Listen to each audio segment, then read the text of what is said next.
course. Wake the dead. Wake the dead! Wake the dead! With Sean McCann.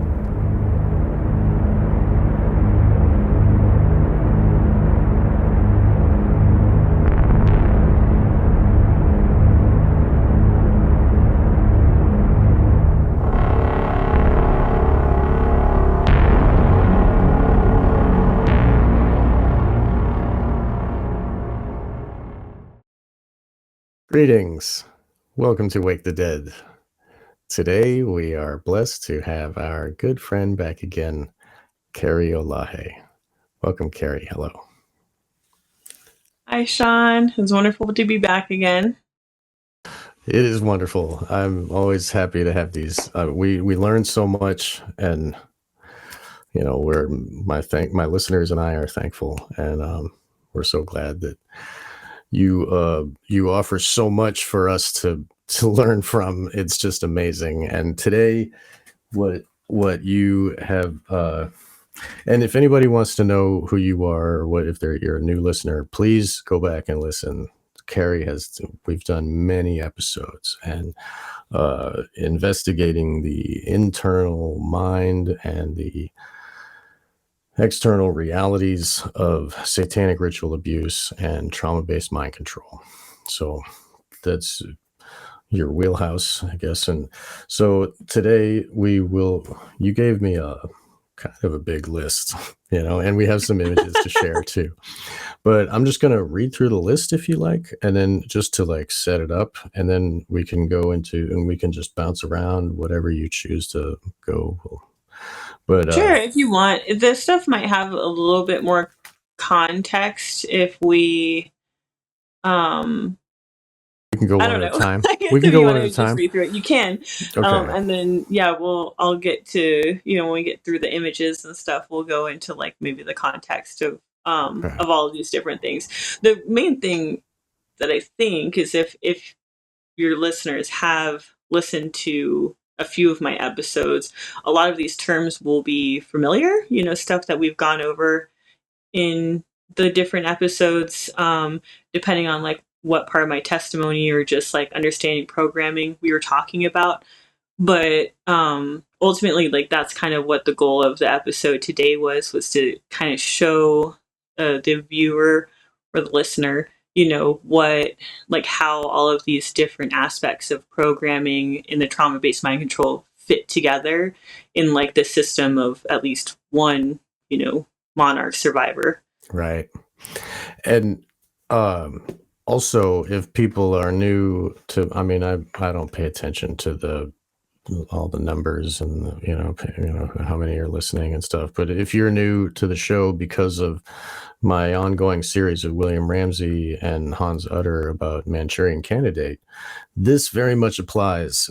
What Carrie has been teaching us is the phenomenon of the Manchurian Candidate. And what is, it's been a long series. We're on 11 now. I think we're recording 12 on Monday.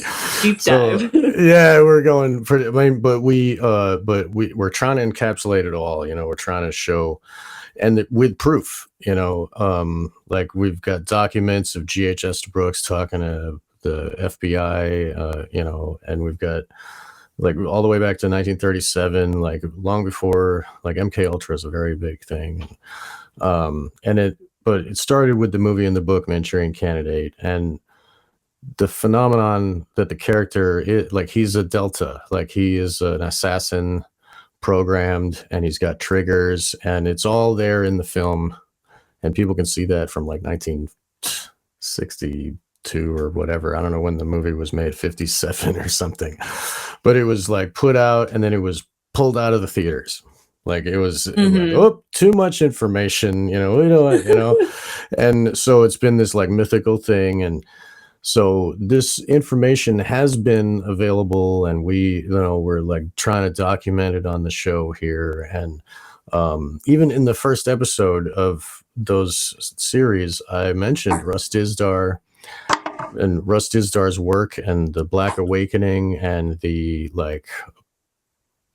programmed sleepers and And you yourself, we did an episode talking about the Hunter Tracker programming and also the New World Order programming that you had installed, waiting for the time to arise, and then click, and then you're this new role of like the Queen Regent, and and that's all that shit relates. So everybody should this all these shows that we do here it's all kind of one big thing.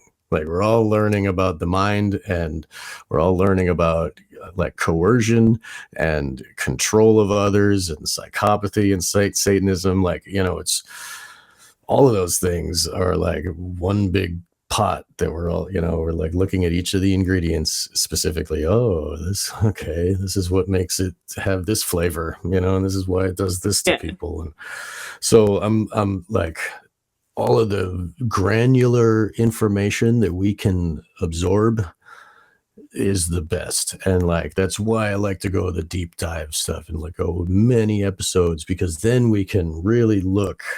If I just had you on once to be like, oh, that's what satanic ritual abuse is, huh? Interesting.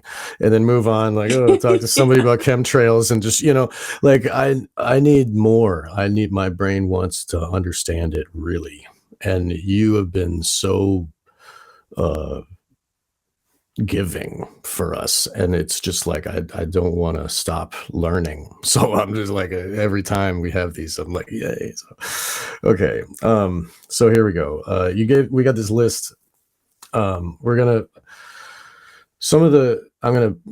kind of bounce around. Some of them, like, we did talk about a little bit. Like in the last episode, we talked about control room, and you kind of mentioned carousel programming before on the last episode, how it's like teams of alters that are brought up instead of just a one that are in like a certain. We'll get into that, I guess, here today. And Delta system, people pretty much know what that is, like Delta programming, the assassin, and that you wrote that also relates to Black Mother. That's hierarchical. So and then beta system, we all know the beta sex kitten, the whore programming, Marilyn Monroe and that type of thing. And that goes also along with sex magic and those type of rituals, sex magic. And then soldier system, ANP system. What's ANP? So ANP in dissociative identity disorder lingo means apparently normal part.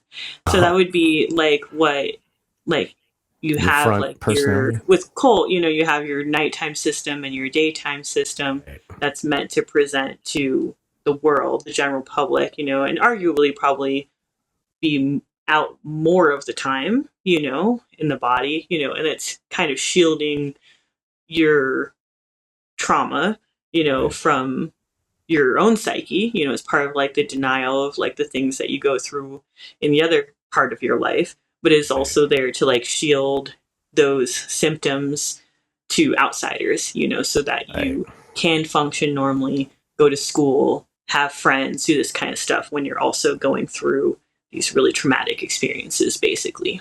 Right. A lot of times it'll be like a Christian, like that goes to church, really nice, whereas like clean looking person, but then like the other one is like satanic, fully the opposite, Yes. Okay, that's interesting. Okay. And princess programming, a lot of people might be familiar with that. People that listen to like Freeman Fly way back in the day, he would talk about like Disney with the princess programming, and that I would like to maybe get into that today. And clock programming, that's interesting. And then tree of life and tree of death, we definitely need to get into that. And what also energy hubs and chakras, and how that relates to the internal programming. All of these are extremely an elevator as well, relating to the control room. And you were talking about on the last episode having a central channel to bring up and down these sets of altars for the carousel. Yes. So I think that's all of them on the list. But that, like, this is yes, let's learn. Like, please. So where would you like to start here? All right. Very dense now that you read the whole thing. I know, it's a this lot. Will be a two-parter. Oh my God. Please, it's too many. So I wanted to preface this episode with a couple things. One, it's like my goal by using diagrams today, like I do a lot in my channel, is just to help people visualize, especially people that are just advocates, that are trying to learn about this and understand it, really visualize, how all of these different programs and parts fit together into like a system, a dissociative system that wasn't created organically by a child going through trauma, but was essentially, intentionally manipulated by programmers, people that are putting you through specific trauma, creating specific parts, different scripts that those parts follow, different roles those parts have, it can sound like a lot. It is a lot, most like, mind control and like ritual abuse survivors have, over 100, sometimes hundreds of parts for this reason, is because they don't always get the results that they want, but it is predictable enough that they can install, exactly what parts they want and as many parts as they want, etc. And if they can't, then they just, kind of shift the gears that they're, the track that they have for your life or something and see what they can do, so it's kind of, it evolves throughout the life of like a mind controlled slave. But I guess the main thing that I wanted to say is, one, if you're, just a listener, you should be a viewer today because right. We're going to try our best to explain these diagrams in a way that makes sense. If you're just listening on audio, I'm sure Sean will be a big part of that. But realistically, the diagrams are there, hopefully to just make what I'm saying, easier to visualize for, someone that doesn't have experience with how all of this stuff fits together in like a quote unquote physical structure that really isn't physical. It's imaginary, in the mind of the monarch slave. And then but it's imagined as a physical structure, and you described us in the last episode that it's almost like a physical structure because you create it that way in your mind, right? Yeah, because the programmers, the whole purpose of that is that the programmers want to have full access to the catalog of the parts within their slaves, basically. So they need to know not just the triggers for pulling up parts, but almost like a way, like a memory palace kind of way of having all of these parts, living in a non-physical but imaginary, like physical space, right, that's going to house them. It's like they know that that's something that the survivor's mind is going to create anyway, so they would rather be the ones creating it, and often creating it with a structure that's very geometric, basically something that you could plot out on like a grid or a graph with like an XY axis or something, because it allows them to have coordinates to really like understand how parts relate to each other, enforce certain zones for certain parts so that the parts that they don't want intermixing, and interacting with each other aren't going to be doing so. Like this is all kind of like the reasoning for kind of putting all of the survivors' parts onto, a very specific structure of the programmers choosing, right, basically. And their scripts, it's easy for them to map so that they can control where, like they know where it is and they can call them up that way. And people can learn from the last episode about the scripts and structure, or the one before the last one. We did a lot, but please, I'm sorry, continue. No, that's exactly right. And the scripts pertain to, because, different parts of the system might have different scripts that like they're molded on, essentially, which gives the programmer a lot of insight automatically into like where what their motivations are, like what visual things are triggering to them, like what their like fears are, etc. So and a lot of them are born out of the first core split, and if they control that too, then they know exactly what the trigger will be. Like, they can, like, if a dog gets lit on fire in front of you, you're gonna react the way that they know because they did that to you when you were 6 in the bunker, like that type of shit. Like, because they controlled the trauma, they'll know exactly which trigger, and then if they branch all that out from those first trauma, then they'll be able to map it, because anyway, sorry. I don't mean to apologize so much, but that's really what we're describing here is the maps and the internal.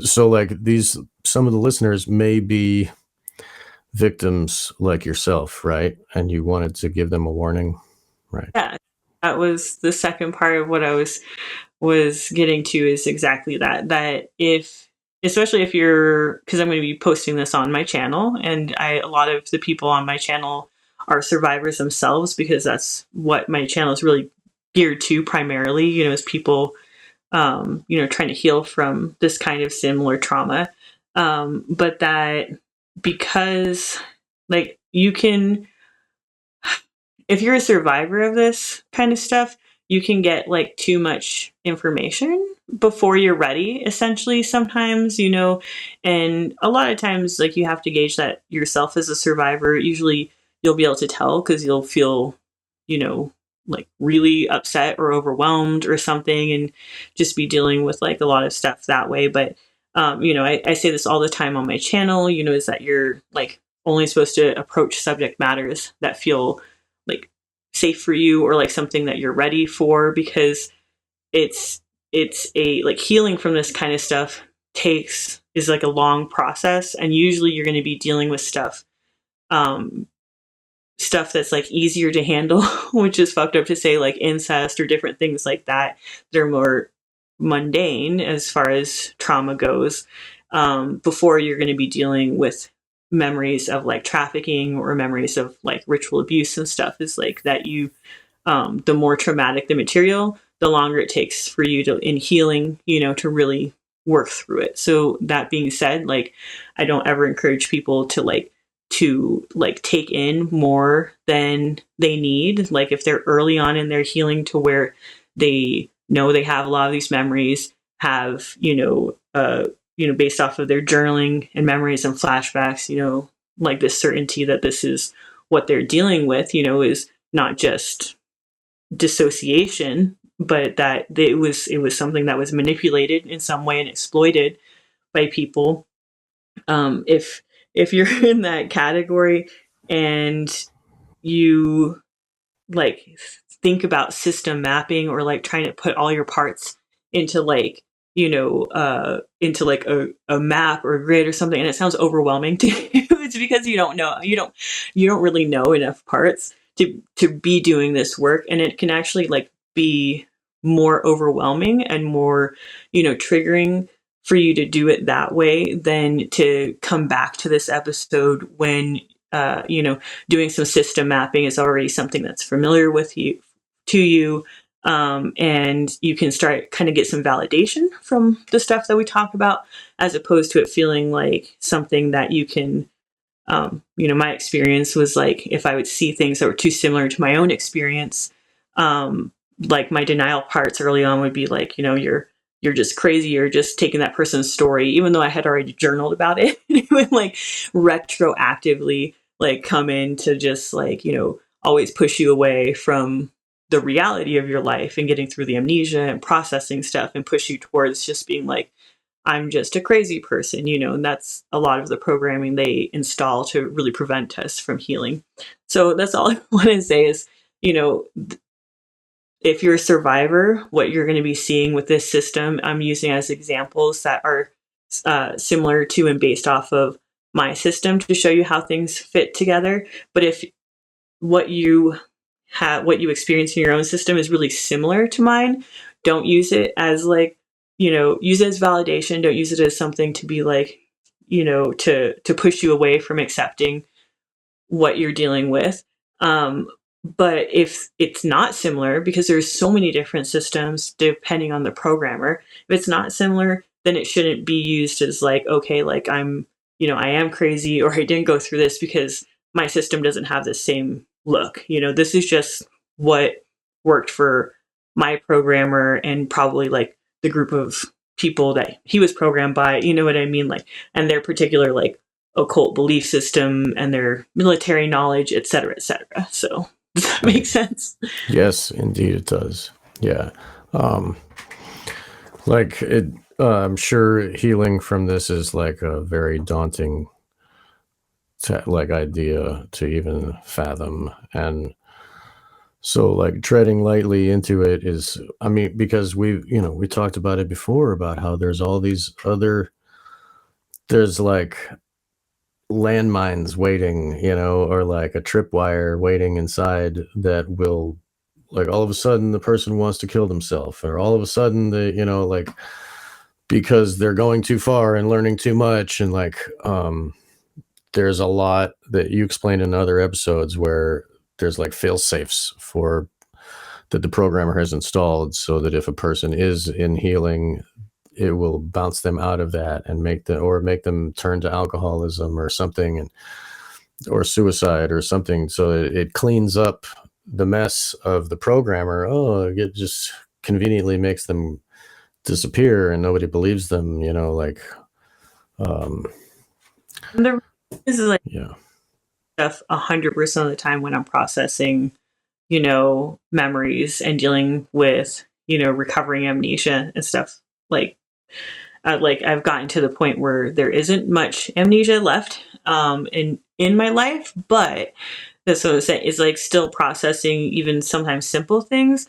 It's like all of that stuff comes up, like, and because that's a lot of times how the programming manifests in this monarch slave's life is, mentally and physically, is like really overwhelming emotions or urges, like you were talking about for addictions or self-harm and everything. But the main difference is that, pre-healing and post-healing is that, like, now it's like one can anticipate it. If I'm like processing some stuff, I can anticipate it. I know what parts are causing it. I can communicate with them, and it takes a lot of the power away from anything like that. And basically, so rather than being stuck in that like loop of programming for, weeks or something like that, it's like now it's like a day or like a few hours. Even dealing with flashbacks coming up is literally just, it's like recognizing that that's what's happening, having that internal system communication, doing some journaling, and then it's like, the rest of your day is manageable and normal, where it used to be like, weeks or sometimes months, to really like fully like be able to allow yourself to process, a really traumatic memory of this kind of, stuff. So yeah, it's like, it's stages to the path when it comes to healing from this kind of stuff. You had a lot of years usually that went into, installing this through trauma, and you had a developing brain at the time too. So Right. it's a very, it's like very potent, what you have to work through, kind of like a maze you get through, or ball of string you have to untangle. Right. Yeah. Gordian knot. Yeah. So, okay. Do you want to start with the images? Yeah, we can definitely do that. So, and hopefully this stuff makes sense and isn't just like a total flop for people. I'm relying on Sean to ask questions to clarify, I will try to help, because we have a lot of slides, and it's generally going to be going in the progression of the order that the programming was installed, basically. So that's kind of how it works. So I don't know. Is it possible to like zoom in to that guy? Yeah. Well, let's see here. Is that Okay, good? cool. Okay. Yeah, We that's go up fine. and If you just down want to like zoom in that. for a second so that people can see like that middle part there. Okay. There you go. All So right. when you were talking about like the core splits earlier, like that's kind of what I would, almost like a baby growing, and it's just like a couple of cells and then expands from there. Like this is kind of like the initial moment of separation, like the very first trauma that has caused the child to dissociate. So we have these two balls, these two nodes, two circles, whatever, that are there just to represent like the splitting, the very first splitting of the child's mind, essentially. So you have in green on the top, that's like basically the ANP, the normal part of the child's mind that's essentially being protected by the dissociation, and the black ball would represent uh, the part that was coming out to take on the knowledge and memory of the trauma, and essentially from then on to be the part of the child's brain that was prepared to click in, to dissociate if it, sensed that the same trauma was coming to happen again. So a lot of times, like I've mentioned before, this is incest. Even, most Monarch programming, as far as I'm aware, is almost always, primarily based off of early incest, basically. That's like the thing that is 100% guaranteed and reliable to like split a child's mind if they have the ability to dissociate, because not every child does have the ability, but that's what programming is based off of. So if the child doesn't have the ability to dissociate, none of this is going to be relevant in the SRA or like Monarch side of things, basically. So if you want to like zoom out again, like this is kind of how we would show it's. This is where in some survivors, like when they talk about it, it's like you have the tree of life and the tree of death. Basically, that's where that term comes in. Right. Is that not every survivor has a super geometric structure to their system. Some of them, especially ones that have druidic and like pagan type stuff, some of them especially the more organic cults that are not necessarily military affiliated and stuff like that, or CIA affiliated and everything, a lot of them will have something just like this, basically. So it's essentially the part of the system that is growing the more normal parts that are there to deal with like day-to-day life and different aspects of that, coping with that. And then you'll have, a lot of times a much larger, because you just need more parts, to deal with trauma, a much larger quote unquote like root system, where if you were looking at this mirror image, it'd be a green tree, and then mirrored below is the black tree, the tree of death. That's essentially all of the parts that have been split off from that initial trauma core to deal with all the subsequent traumas that the child has had throughout their life. That's why it branches like that, because it's all connected to the first one, right? Exactly. It all the trauma based parts are going to eventually all stem from that very first part, that very first part that dissociated to deal with incest. Now maybe they're dealing with incest and it's a more like painful or humiliating version of it.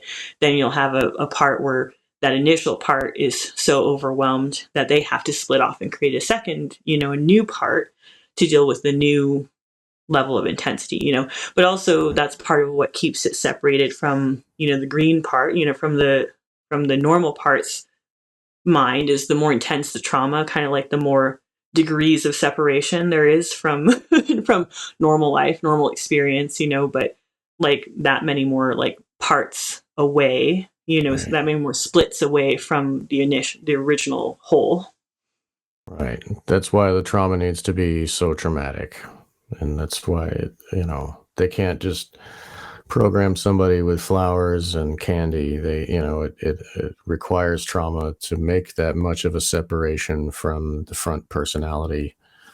Yeah, productive mechanism. So a child would have never has any reason to dissociate unless they're going through something that's either physically, emotionally, sexually overwhelming. Something that they wouldn't then be able to come away from that experience and be able to like focus on functioning in the normal world as like a normal like child. Like that's part of how this defense mechanism works, is it protects that part of your brain so it can deal with that, and then this part of your brain chooses to hold all of the pain and intensity, and that's in a normal system too. So this could be like an occult system, but also this is probably closest to what it might look like if you were not a survivor of like incest or neglect, like a lot early childhood trauma, but never were manipulated. This would be the closest thing that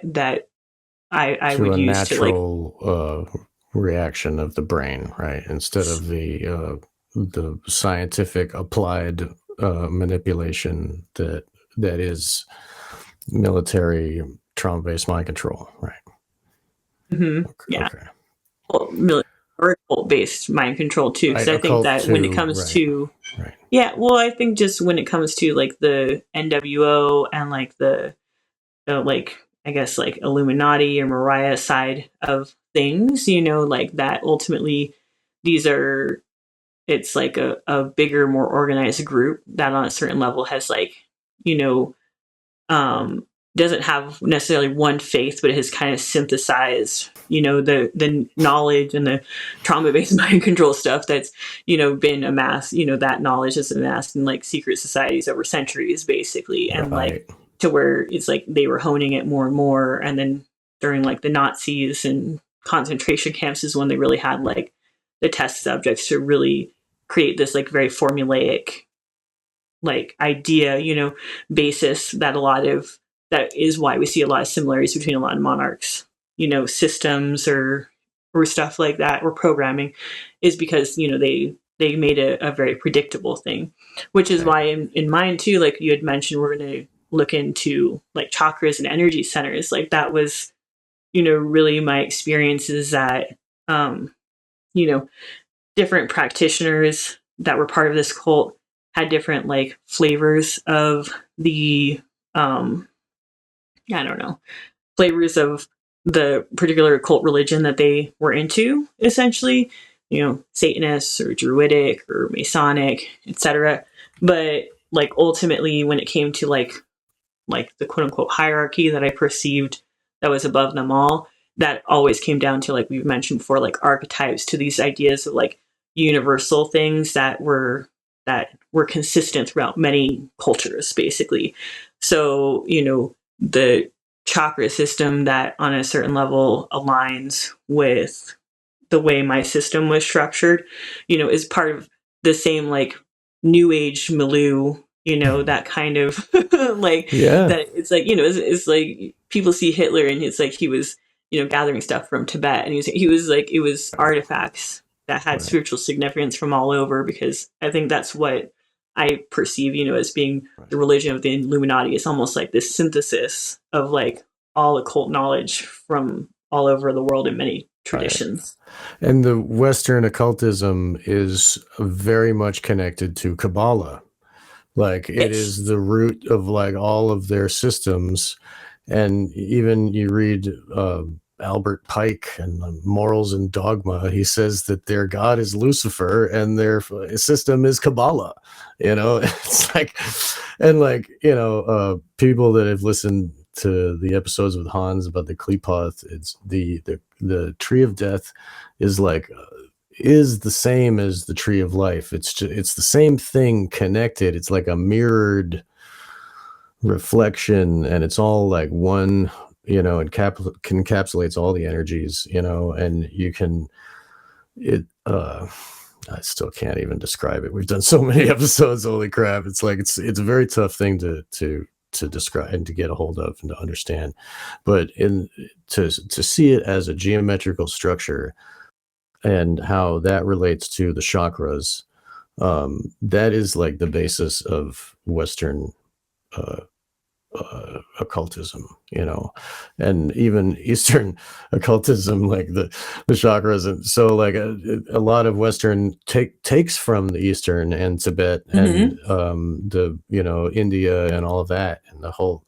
So like it's very much connected, and no wonder they choose the Kabbalah tree. And also who was it? Laura Worley, is that her first name? Yes. She does much work. She's also a survivor, and we've had her on the show. I need to schedule her again because she's just done another book, or she's got another class about the internal structuring of the Kabbalah tree. And she talked about that briefly on the show. So like there's a lot of information out there for listeners to learn more about that. It's like you didn't just make it up. It's like goes back to like all of the history of Western occultism, and even Albert Pike talks about how this is their structure and this is their system, and they talk about their alchemy changing themselves, and changing from a rough block of cube square into the clean square, anyway, it's like the Freemasonry and that whole thing is all Kabbalah, and if people don't know that, they should look into that some more. I'll stop now. Please. No, that all makes sense, and it's true because it's I don't think I included it in the images here, but it's like, yeah, even you'll see similar shapes to what you get in the Sephirot in the Kabbalah diagram, and like what we have right in our own system, essentially to where you have like the dual diamonds, and like it's all tied in with archetypes and all this kind of stuff that we've gone over before. So it makes there's an image. Can you see that here? I found a web page that shows the crown, third eye, and you see the levels of where the chakra is on the tree. And so the root is Malkuth, and the crown is Kether, and that's your root is your root chakra, right? Your base, and then your sacrum, and then your navel, and your heart is there in the center, and your throat, and your the supernal triad is third eye and crown. So like it makes sense how, and if they're going to be mapping the internal of your body, they should use a system of a map of your internal body that they've been using since the beginning of time, I guess. It makes sense that they're gonna this will relate to your throat, and it'll be your speech, and like this one relate to your heart, and like your anyway, please continue. No, 100. Like that's kind of what like whether it is 100% valid and true or not, this is like what the programmers do believe, and what they feel like, gives them the most power and control and like the upper hand over the slave, and and they feel like they're too, this is where the Ubermensch stuff comes in and everything. They feel like on a certain level that, and this is communicated to us very often, myself by my handlers, both my dad and, Julius William Gates and stuff like that, that it's like that they're perfecting you, that they're turning you into something, better than you would be if the butterfly as opposed to the worm that you used to be, right? Yeah, it's not trauma, it's training, that's like what all of this stuff, kind of comes down to. So, and plus he was a soldier, the guy that, so training is such a high, he had a total lofty hard on for thing. training. Right, exactly. Jeez. It was like, It's I mean, funny. it's funny too, because it's like, if you are a person that's like listened to my testimonies and stuff, and you ever decide to go down the rabbit hole of who he is, and you actually, read articles that were written about him, or like, The Q and interview that A's and he stuff, did. like yeah, that's what I'm saying. Like, if you have the awareness of what I've said about him, and then you read those things, it is painfully obvious, that it's like the just who he was, like it's the same.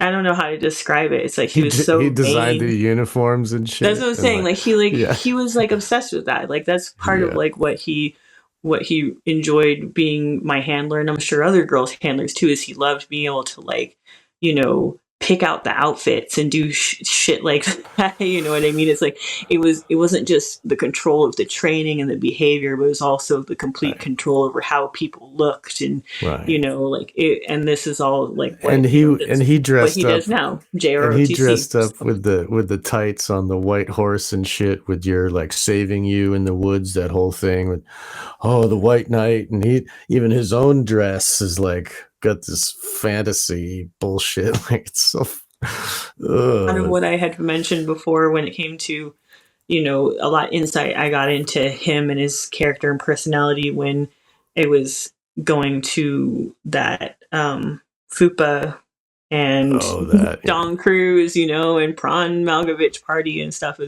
was really getting insight into it's that he really idolized people that were in Hollywood and were, on a certain level. It's like he had a somewhat, I don't want to say like effeminate, but a side of him that was the complete opposite of this hard, like, military guy that was just, like fucking the way everyone describes him, that he's just like the most intimidating person, most manly person, but deep down is like he really wanted to be the guy in the costumes, on stage or in the movies or something like that. And, being able to like dress up and like eat fucking finger food and shit like that and just like schmooze with other but vain ass really people. he did like dress up, and like he did eat fingers.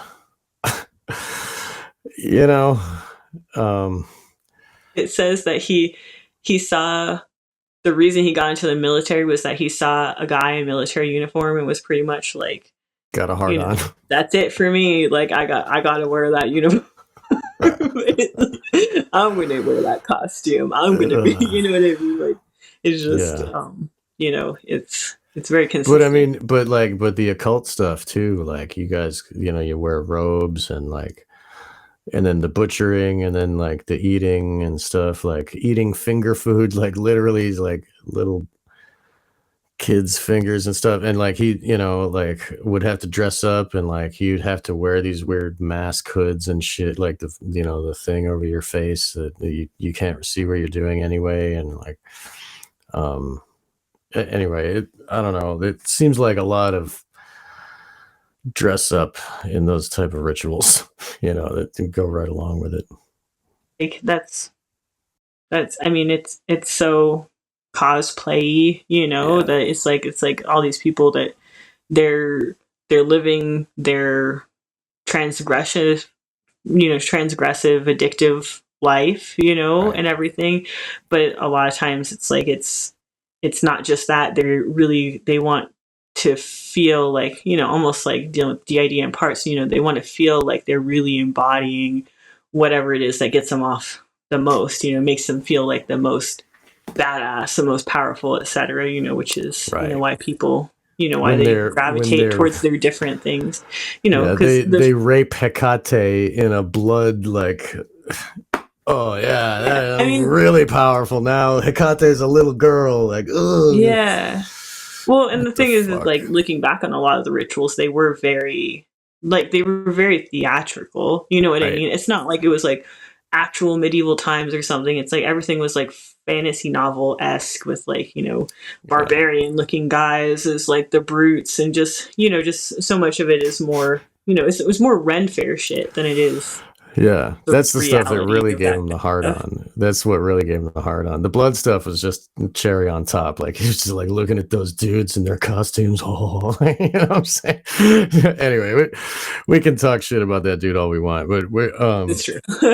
we're gonna. I mean, people should look up that dude. And you give his name, Julius William Gates.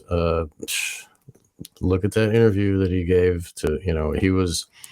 What was it like? Master sergeant or whatever the hell of the army, and like the main dude. What was that? Sergeant Master of the Army. Right. I think it Yeah. was like I could have my dates wrong, like 87 to 91 or something. I was born in Right. 88, so it was like when Right I there. was born in Washington D.C. That's why, I've joked, and we joke about very fucked up stuff here because I don't know how else to talk about Right. it. But I have joked before. That's like some people get like a promotion, they get like a fancy gold watch, and he just got, I mean, there could have been more than just myself, but he got at least one, designated sex slave. You know what I mean? Like that. It was just kind of Right. like that a lot. It was like That he could program to his own liking. Yeah, exactly. And like I was saying, I might not have been the only one. I probably wasn't. You were one of the Habsburg unicorns, right? Yeah. Right. As far as, and I don't know, he might have been their full-time programmers too, the other two girls, but there was only one time that I had ever had interaction with them when it was a training event in the bunker in Texas, basically. They were a little bit older than me. And then there was the Diana that was helping to train you, the other one. By him. Like she was basically someone that had, based off of all my memories, had basically gone through everything I was then currently going through. She was like the last generation of. Yeah. Mm-hmm. Right. So she was like more, more like young adult basically. And, I was like 6. So, but she was everything in her training. Most of the foundational things in my training came from her, therefore she had, also been trained in those things. And at that point was herself becoming a programmer on a certain level because she was, training. She was like willingly the next into generation. it. Yeah, right. She chose the bad side, right? Yeah. But he obviously owned her previously, right? I mean, yeah. So there's her, and then there's the other Habsburg unicorns, maybe that he could have been in control of, and he was in control. I'm sure he was in control of a bunch of the Delta soldiers, the soldier people, and you know what I mean. I'm sure there was other operations that he was part of. You know what I mean? Because he gave you the same type of soldier programming, and then he had that other the 2 males that were your age that were like also had dog alters and would go be hunter trackers with you, right? Were they his? No, so they were. Shoot, I'm gonna have to find a power bank. They were. I think belonged to programmers that were under him. So like he had trained other programmers. That was the only time I really interacted with them was during that extended stay in the kennel in Texas, where we were all being trained in the same NWO hunter tracker stuff, basically, and we were trained to essentially be able to work together as a team at some point in the future, if that's what was required. But we were also just being given our own programming there. So me and those 2 boys went through all of when we go into the soldier system, all of the soldier programming together, and through all of the dog and wolf alter programming together, like a lot of that, essentially all the hunter tracker NWO stuff. That was that group of kids, essentially, 2 other boys and myself. But they each had their own designated handler, basically. Right. But that was a program that he was already running with them. And then he just like brought you into this thing also. Well, maybe he planned on it, but I mean, it seems like it was already a something that was happening and he was in charge of. Yeah. So it's hard to describe it without like looking at in military terms to me, but it's like if you're in the military, often you're going for additional training, you know, Right. sometimes once a year, sometimes several times throughout the year, where it's like it's specialized. You're going to a specific location with other people from around the country that are there to go through specific training, you know, a course, whatever it is, all at Yeah. once. And then everyone goes back to their, you know, this is a lot of what my mom was doing when I was Right. having She this would kind of leave you alone experience. for Like, months. yeah, she Right. would be gone for a month, a couple months, you know, something like that, like doing training out of state. And then my dad would have sole custody of me during those periods. And then that's why I could be, you know, in all of these different, like, you know, in all of these different scenarios, essentially. Um, you know, because it was more that my time was, you know, Gates always saw himself more as like my dad or my main handler than my dad, basically. So it was, I was always on his time and his agenda. My dad Of was just course. there to like facilitate it, essentially. Because your dad was subordinate to him in the military, right? Like, Yeah. right. So, I'm sorry. Okay. I thought sometimes when I'm talking, we can't hear you, so I need to stop talking sometimes. So okay, they didn't. Okay, so you did It was mention, basically those other kids, I think, you know, had been picked to be part of like my same training group and for us all to converge at the kennel. I don't know where they were from. They might have been from Texas. They might have been from out of state. You know what I mean? I don't know right? what their specific situations were, but essentially that's like we had all been picked maybe based off our personality traits or like the handlers that he was already working with, whatever. You know, we had us three kids and then our handlers came to do the training had been, you know, picked to go through this particular training together where we were all about the same age and you know we were all going through the same, you know, learning the same stuff basically. And they have to have it in a group because wolves are a pack animal. I mean, they can't teach you you're a wolf and then have you be alone all the time. Like, anyway, so we might get more into that. So okay, do you want to go back to the picture tree of life? We can go back to that Yeah, image. I was just going to say the factory nature of these things is that most of my like really shock and awe, like big training events, most of those, there were other kids that Right. were all, you know, it's almost like they don't like, they know it's going to be traumatic, whether one kid's watching it or like 15 kids are watching it. So it seemed like most of the time there was like 3 to 5 kids that were also there going through the same thing, basically all experiencing the same traumas, you know, Right. going through the same foundational stuff so that they could be built on later. So, But yeah. kids are so empathetic too that like when they see another kid feeling pain, they're traumatized too, like I mean that is trauma. So like when they got a bunch of them there, it's like they're all resonating together, like and they're all feeling the same, they're all screaming the same, I bet it has more power when there's more of them than, for the Yeah. psychological effects of the kids, I'm sure it's more scary when there's more of them there and they're even that more helpless. Like, like none of those kids can fight back. Look at like, I'm going to die. Like they put you in a cage with a dead kid. Like, I mean, but you were alone in that situation, but man, there's a lot. God, I'll shut up. They understand how this stuff works, you know. So yeah, so ultimately they do both. It's like being with other kids, you know, and then also but that's what I was saying. It's also part of the personality profiling, you know, that they do really early Right. on. Is like some kids will be more motivated by themselves being hurt. Other kids will be more motivated by seeing someone else get hurt, you know.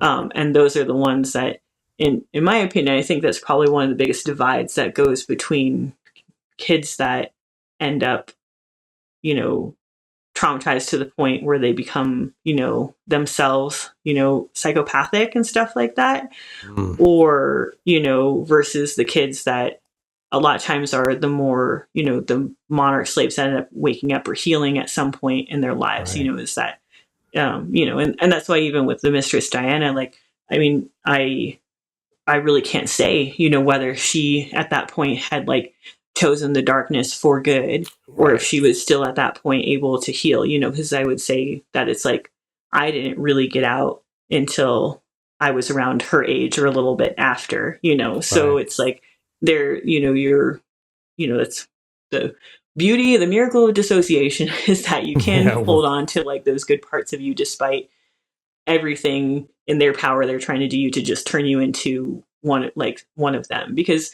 that's always great for them, is like it's great to have dissociative multiples, but it's also, they also love being able to get someone onto the dark side and stuff, because they're even that easy, they're almost that much easier to control and that much more predictable, because they're essentially self-serving, and that's something that the other psychopaths understand. It's just like, cool, another one for the team, basically.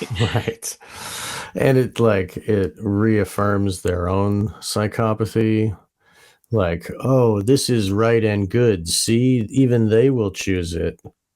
Like, obviously this is correct. Like, of course, psychopathy and Satanism and immorality is the right way, because even this innocent child is going to choose to be like me, like I bet there's a lot of like that kind of thing going on. And that's like intentional manipulation they're doing of the circumstances to like reinforce their own self-conception and their own rationality and, their own feeling like, normal, I guess, and everything. Like you're saying, it's like so let me see. Let's go to the next slide, and we'll see if they're in order or not. This one. Okay, cool. So this would be essentially like the beginning of like how I described the beginning of like the manipulated dissociation. So this, it looks like an hourglass. Yep. And that also, an hourglass is a trigger for multiples sometimes. So that, but anyway, the upper part that's green, the green part of the tree, looks like radiating lines from that, from the green ball, and the mirrored reflection of the opposite with the black, it's like straight lines radiating out from the ball, each ball going up and down, and it creates an hourglass effect. Exactly. And like this is kind of where we could also mention the clock programming too, is that so from the core splits, the black one and the green one, you have 12 lines, from the green 12 lines radiating up, and from the black 12 lines radiating down, essentially. Mm-hmm. And what you have here is that, like, if you were to, this is what I was saying, 3D model would be great. If you were to take the two ends and join it, so it was two cylinders as opposed like to cones.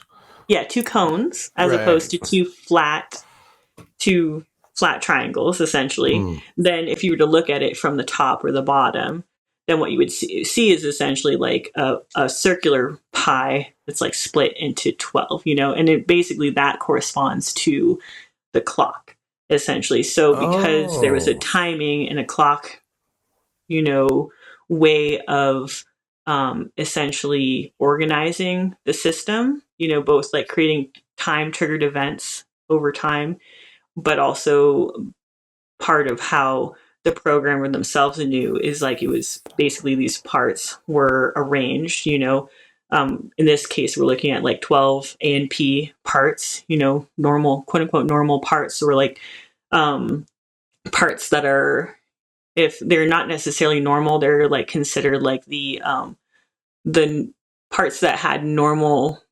emotions towards stuff, and we're kind of like, and we're thrown away. Yeah. We're like, normal reactions to stuff, but generally a more like normal. And then below you'll have essentially like 12 trauma parts, if you were looking at that clock face, essentially. But the point is, like I said, is that for the slave and for the handler, the programmer, there's an awareness of, okay, like what is the sequence of the order of parts. If this is kind of also where carousel programming comes in, is like you'll have this circular arrangement of parts. Each part is in a designated spot, and then that allows the programmer, to use codes or coordinates or triggers to where it makes it predictable about which direction you're going to have the slave essentially spinning to access the part that they want. Essentially, Wow. Does that make sense? Yes. Like Okay. literally spinning sometimes too. Yes. Like is the trigger. And also I wonder if the zodiac and the months of the year relate also to this 12 split circle. Is there like a macro of the months and the year as opposed to the clock of the hour and the times of the day, the hours of the day? Does it also go to a macro of months?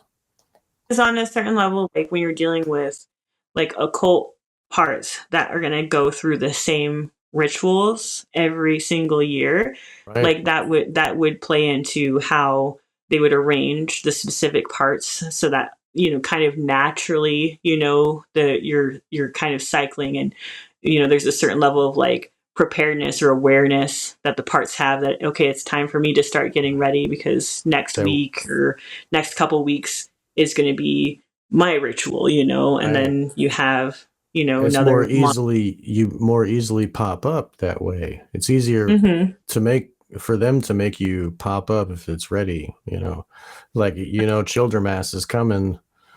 You told us Childermass was one of the ones for you, like right around Christmas, and you have that part anticipating coming out, and you also have the parts that help to trigger these switches more aware, they may be more dormant, but then closer to the time that they know that they're waiting for the right trigger from a handler or something like that, they'll be that much more, I don't know, awake, attentive to the outside world versus just living internally in the inside world, basically. So yes. Okay. So basically, there's a clock above and below of different, and that's a carousel too. It's like you told us in the last one how a carousel it's like groups of altars, like maybe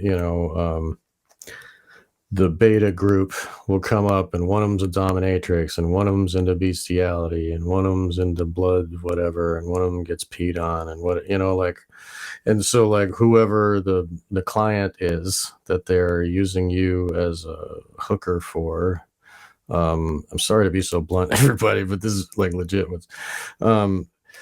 They can be like, okay, and have like the one that likes to get peed on, like when she's going to see R. Kelly or whatever, like that,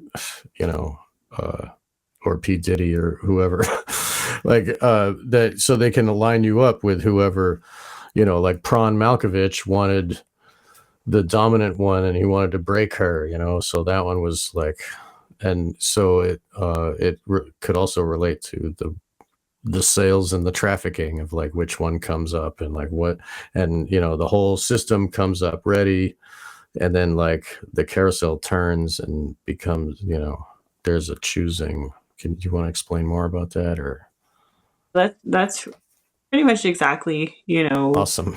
Sweet. how it works. But it's also kind of like macrocosm, microcosm a little bit, just because like something like this would be, we'll go maybe to the next slide. Okay, here, one second. This one is the colored one. Very end where it was like close-ups. Here, wait. 1 second. Nope. This one, that's the chakras here. That one? We could go there. I was kind of picturing doing like there we go. That one? Maybe if you can just, we could use that one. Maybe if you could just zoom in to like that area, for example. So, like what you were just talking about, if you were to go down a little bit lower on the diagram, that's kind of like the representation that I have there of like these little branches that are growing off of these Those 12 dots on each. Right. So, and I'm like, okay, maybe It makes maybe sense, we'll go though. to well, so essentially, because so if like we were saying like you are that, like, you know, that the carousel is just that single clock, you know, then total what we'd be looking at, this is two more systems that were like layered on. Then total we would be looking at is 4 times 12, you know, which would be 48. But there's like way more parts in my system, and that's kind of like where it's like you can have microcosm, macrocosm, as you have this radial arrangement that's carousel like in the arrangement of parts. But then if you were to like zoom in to some of those parts will have themselves their own networks, basically, of branching parts that have very specific skills. So like initially, let's just go back to image. I think it was probably one of the early ones that's just essentially that. There This you go. one? Yeah. Okay. Mhm. So this is the same thing without the branches. So like for the listeners that aren't watching, it's instead of an hourglass, it's 2 rhombus, you know, one on top of the other. Like there's, oh man. So like the cone has the top cone and the lower cone have another cone above that, bringing it to another point. So like, Oh my gosh, I'm really good with words, you guys. This But episode really needs visual aids.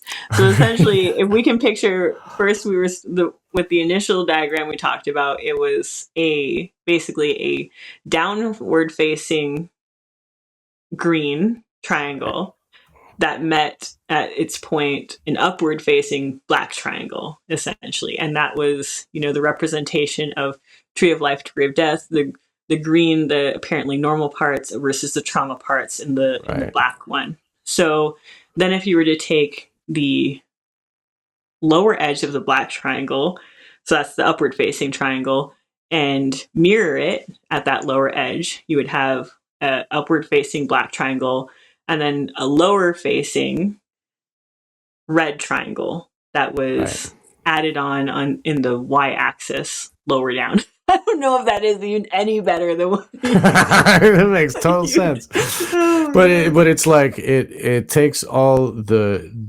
cone went out from the dot, and it's taking all those strings, those 12 strings, and bringing them together into another dot. To a point, yeah, lower down. Mm-hmm. Yes. Exactly. And then that one's red. So we'll quickly there. That is essentially where all of the beta alters are at, essentially. So that is where you'll have located anything that was, you know, like either like a mundane trafficking incident, you know, where you were like you were saying, playing like a child prostitute of a particular character, you know, submissive, dominatrix, or, you know, different roles that are specific to the client, or the sex magic related stuff, you know. So basically that plus it being part of ritual use, essentially. So you have an arrangement there where it's essentially that initial trauma in the black triangle is like where you'll have the hierarchy that's formed because you want it formed from a core split. But in my case, it's like they were removed to be visually, you know, and physically at the top of the hierarchy, which is, oh my God, this is way too confusing to no, but you kind of talked about in earlier episodes about how like the image of the eagle with 2 heads, the split brain with the crown represents a hierarchical internal altar. which commands power over the others in the structure. So that's what you're talking about, right? The hierarchical internal commanders, right? Yeah, so essentially, like most of this black triangle, as far as system goes, is the delta, like assassin parts, like any parts that are trained in violence, but then also any parts that are quote unquote like relegated to the dungeon, essentially. So like parts that are there just to be programs or torture memories that are supposed to be, separated from your day-to-day consciousness, but are really, being stored there or stored there to be intentionally used as weapons against you healing, or dealing, with memory content in the future, so the memories of torture, memories of like intense, humiliation or belittling, suicide type stuff, all of that, would be there as well. So, and then you have the weaponized version of that, which is all of your, your, Delta assassin parts. And that's whether that's like butchery in a ritual sense or whether that's like military operation stuff. So that's why I had shown that previous part before where you can see that there's like a part located at the end of each of one of these strings, but many of those parts themselves have their own system of parts branching off of them that are like maybe, like specific little training characteristics, different stuff like that they have, to get to perform the job that part is expected by the cult. Right. Like this one knows how to wield the knife or whatever, and exactly. that one knows how to wear the costume or whatever. Exactly. Okay. So I think to give people some context of like what the internal world would look like is that when the cult half was engaged, this whole thing, and I have an image like that, but I don't know exactly where, this whole thing would be flipped upside down. So basically, like what we have here is, I guess I need to explain the blue one too. Okay, so we had the black triangle that was joining in the center. Like this is basically our center axis, like our fulcrum point. It's like the point at which things can revolve or turn. It's the very middle of the system, is where the core splits are at. And so you have the green system, that's the ANP. They're apparently normal parts, normal child, little girl parts, essentially, for the most part. And then that one is then mirrored at the flat part to where it has a upward facing triangle on it, which is blue, essentially. And this is essentially for myself, like the soldier system. So essentially initially, early on in training, I don't have as many splits. I'm very young. It's all of this stuff is based off of this core stuff and really only needing to be a little girl and then, the trauma self, essentially. But the next level of training, and that's why it's expanding both lower and higher, is because the next level of training, the occult stuff, is, and the violent stuff is being trained, actually trained to be a whore or a prostitute, you know what I mean, as a child and having all of those skills. So you have this system that's built off the initial trauma, but it's a separate system that's 100%, meant almost like it's like your work, it's your purpose, it's like the reason they're creating these parts. So it's the same for the top half, where normally you just initially when you're young just need to be like a normal little girl functioning.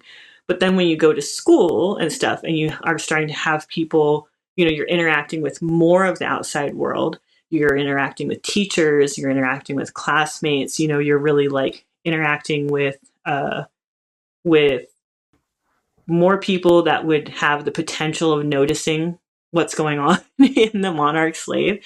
That's when you have introduced this, for me, this soldier control system, so that essentially like generally fronting is the green, but there's all these parts that have been created to almost be like the, the soldiers, the guards, the ones that like 100% have their own, very similar to the red system, have their own training, have their own purpose, have their own duty. And because they're on the normal day-to-day life part of the thing, that duty is that you are high achieving, that you, in my case, that you're high achieving, that you're only, you're showing only little girl traits and nothing that would show some bleed through of like the trauma stuff or like any of that knowledge that you're not supposed to have as a little girl in your day-to-day life. It's very much about like controlling the system switching and like how apparent it is to the outside world. So that's why you have like this blue system here, the soldiers that are never going to break rank. They're never going to essentially allow the outside world, or parts of like the survivor to really like internally start dealing with stuff or show people this quote unquote what the blue parts see as a weakness of the emotions, etc., that would be very normal because of what you're going. So I'll pause there. Does that make sense? Yeah, that makes sense. Yeah. Okay. So it takes all the good parts and makes them under the control of the cult too. Like you can't have a good idea to go do something on your own. Like even that stuff is like fully dictated by the controllers. And there are internal controllers placed in there so like cult loyal internal stuff too, right? That also, that's like where you would see the dots that are at like the points, on that center y-axis. Those are basically the location of all of the hierarchy that's controlling the switching and has like some awareness of like what the cult and the handler, the programmers, what behaviors are acceptable, what lines of thinking are acceptable and which ones aren't. And then if you are venturing into those areas, what they do about it to either distract you or scare you or, do whatever they need. So ultimately, it's like when you look at it with this particular system, it's like a quarter of the 4 systems is what's quote unquote like the real me, if you wanted to see it that way, like the part of myself that is like not super traumatized, but it's hemmed in, right. On both sides by very intentionally placed and programmed parts that were going to ensure that quote unquote real me stayed within the bounds that were expected, Let's take a quick pause here though, because I got to get some power to my phone. So, okay, we just took a little break and I got another layer and we, cause it's cold now. It's officially goddamn cold outside. Yeah. So here you asked to bring our attention back to these images. This is from the Mother of Darkness episode that we did. Mm-hmm. And these were painting watercolors that you did to help describe what you were talking about. And so if you, this is the one do you want to start with the tower one? We can start with the tower one. This is the tower. You were describing the internal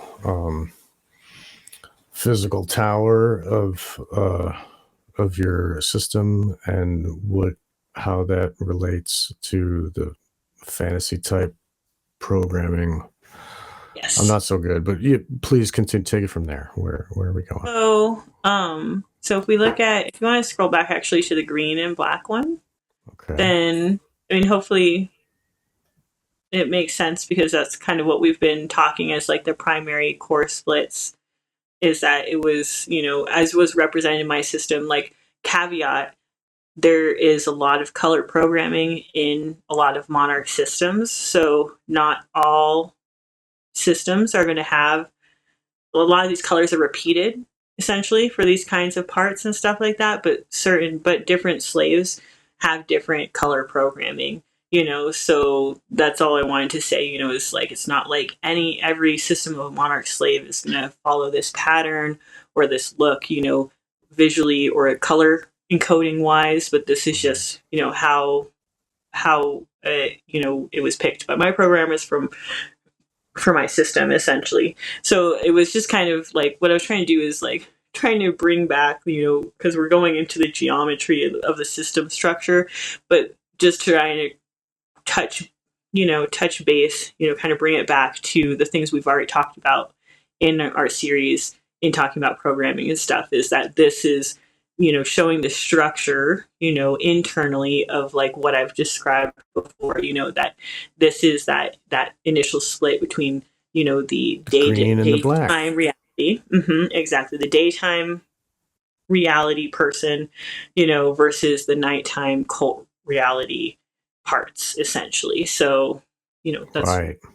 So that you have a visual divide, and for the listeners listening, that maybe they saw this episode before the Mothers of Darkness, but on the left side, there's the green is primary color, and then there's a divide, and then there's kind of this purpley black, bloody color that just goes to black, and then there's images there of the blindfolded maiden on a throne with other maidens blindfolded behind her holding bowls with smoke coming from one of their bowls.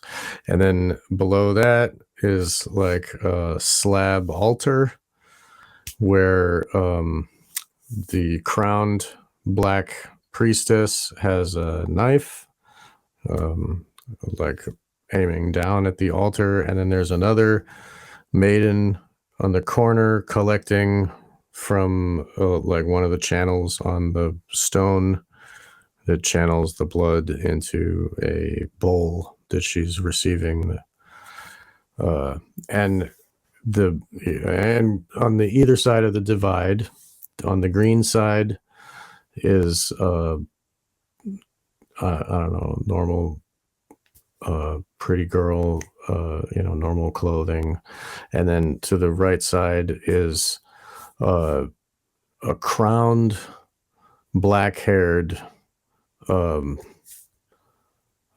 girl with her dress has like ornate kind of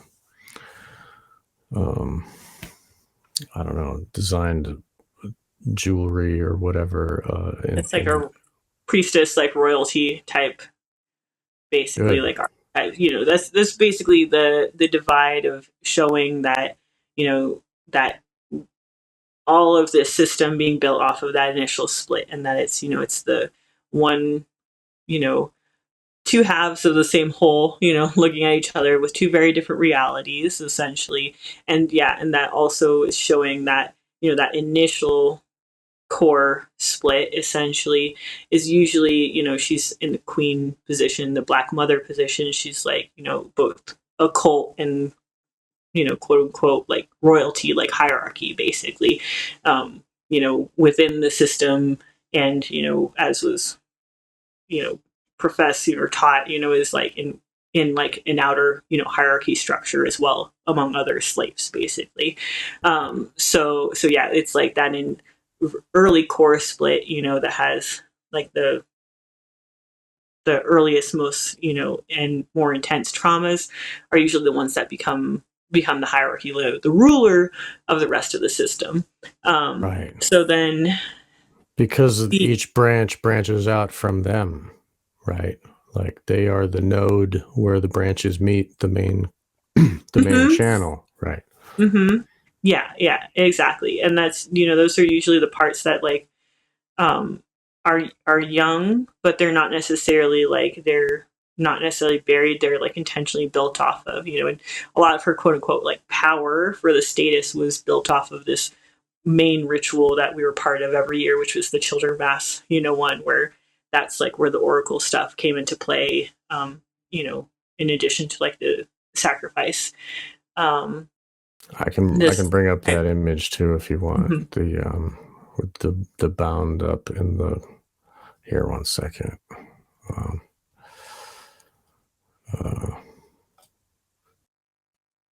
This one. Yeah. So that's how that initial role was initially installed was with that first occult ritual that I was part of in Washington, D.C. when I was like 3, and it was essentially determined that I was able to play, the role of, channel and be part of like that Black Mother order, essentially, coven, whatever you want to call it. That's that particular part of the hierarchy, like how I became on that path, So the image before was that, in its fruition in my, young adulthood, essentially, basically. Right. So then the other image that I was showing was the one that I had shown before, talking about,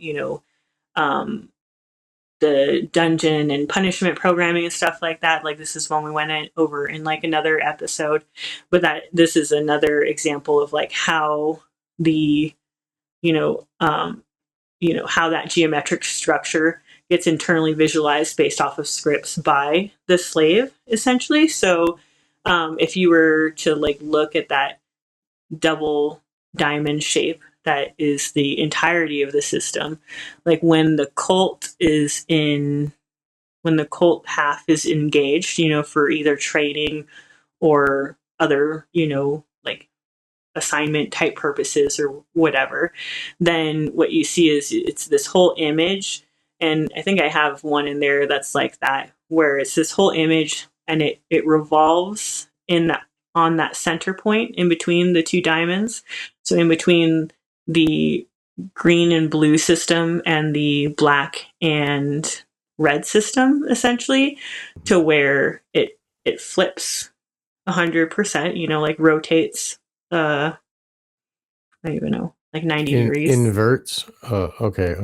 Yeah. No, like 180 degrees. Okay, I right. don't know I why. get you. Yeah, Right. but basically it flips. So then it would be red triangle top, followed by the black triangle below it, Right. followed by green below that, followed by the blue below that. So it's basically an inversion of this same image. And that is essentially, like what was trained for me is like when I had a switch that went from normal life to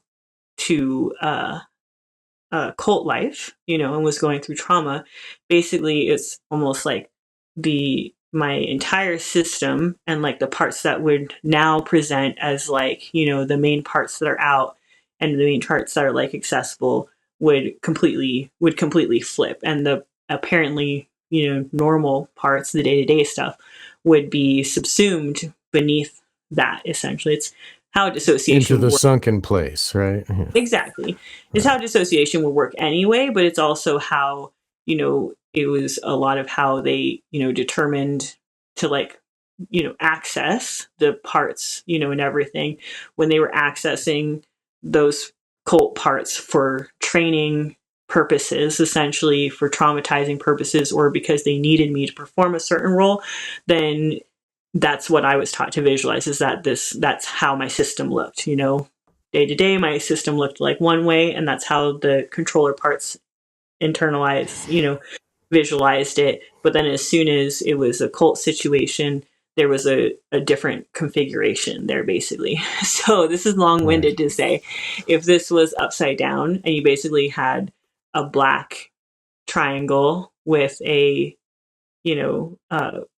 Like a cone flat too. It's plane. 3-dimensional. Yeah, exactly. Anyway, So like a black, so like you had like essentially a black cone, like the round part of the cone, the flat part of the cone joins to the flat part of the red cone, essentially, which would then be pointing up. Right. So if you look at that image, is with kind of the same tower, way that the Klepoth is the flipped inversion of the Kabbalah, the tree of life, right? Same thing. It's they just flip it upside down all of a sudden, right? They love mirror images. They love all this different, it's very Alice in Wonderland, like dream logic type of stuff. It's intentionally, complex on a certain level to be like a maze that the survivor is going to have a very hard time, really getting all of the, bits and pieces of, like essentially, and understanding, like the way the labyrinth was for the girl who's trying to find her little baby brother, she had to, it's very confusing, and all the, you know, the Things are stones turn you changing and moving around. around. Yeah. Yeah, right. Your perceptions are messed with and all kinds of stuff.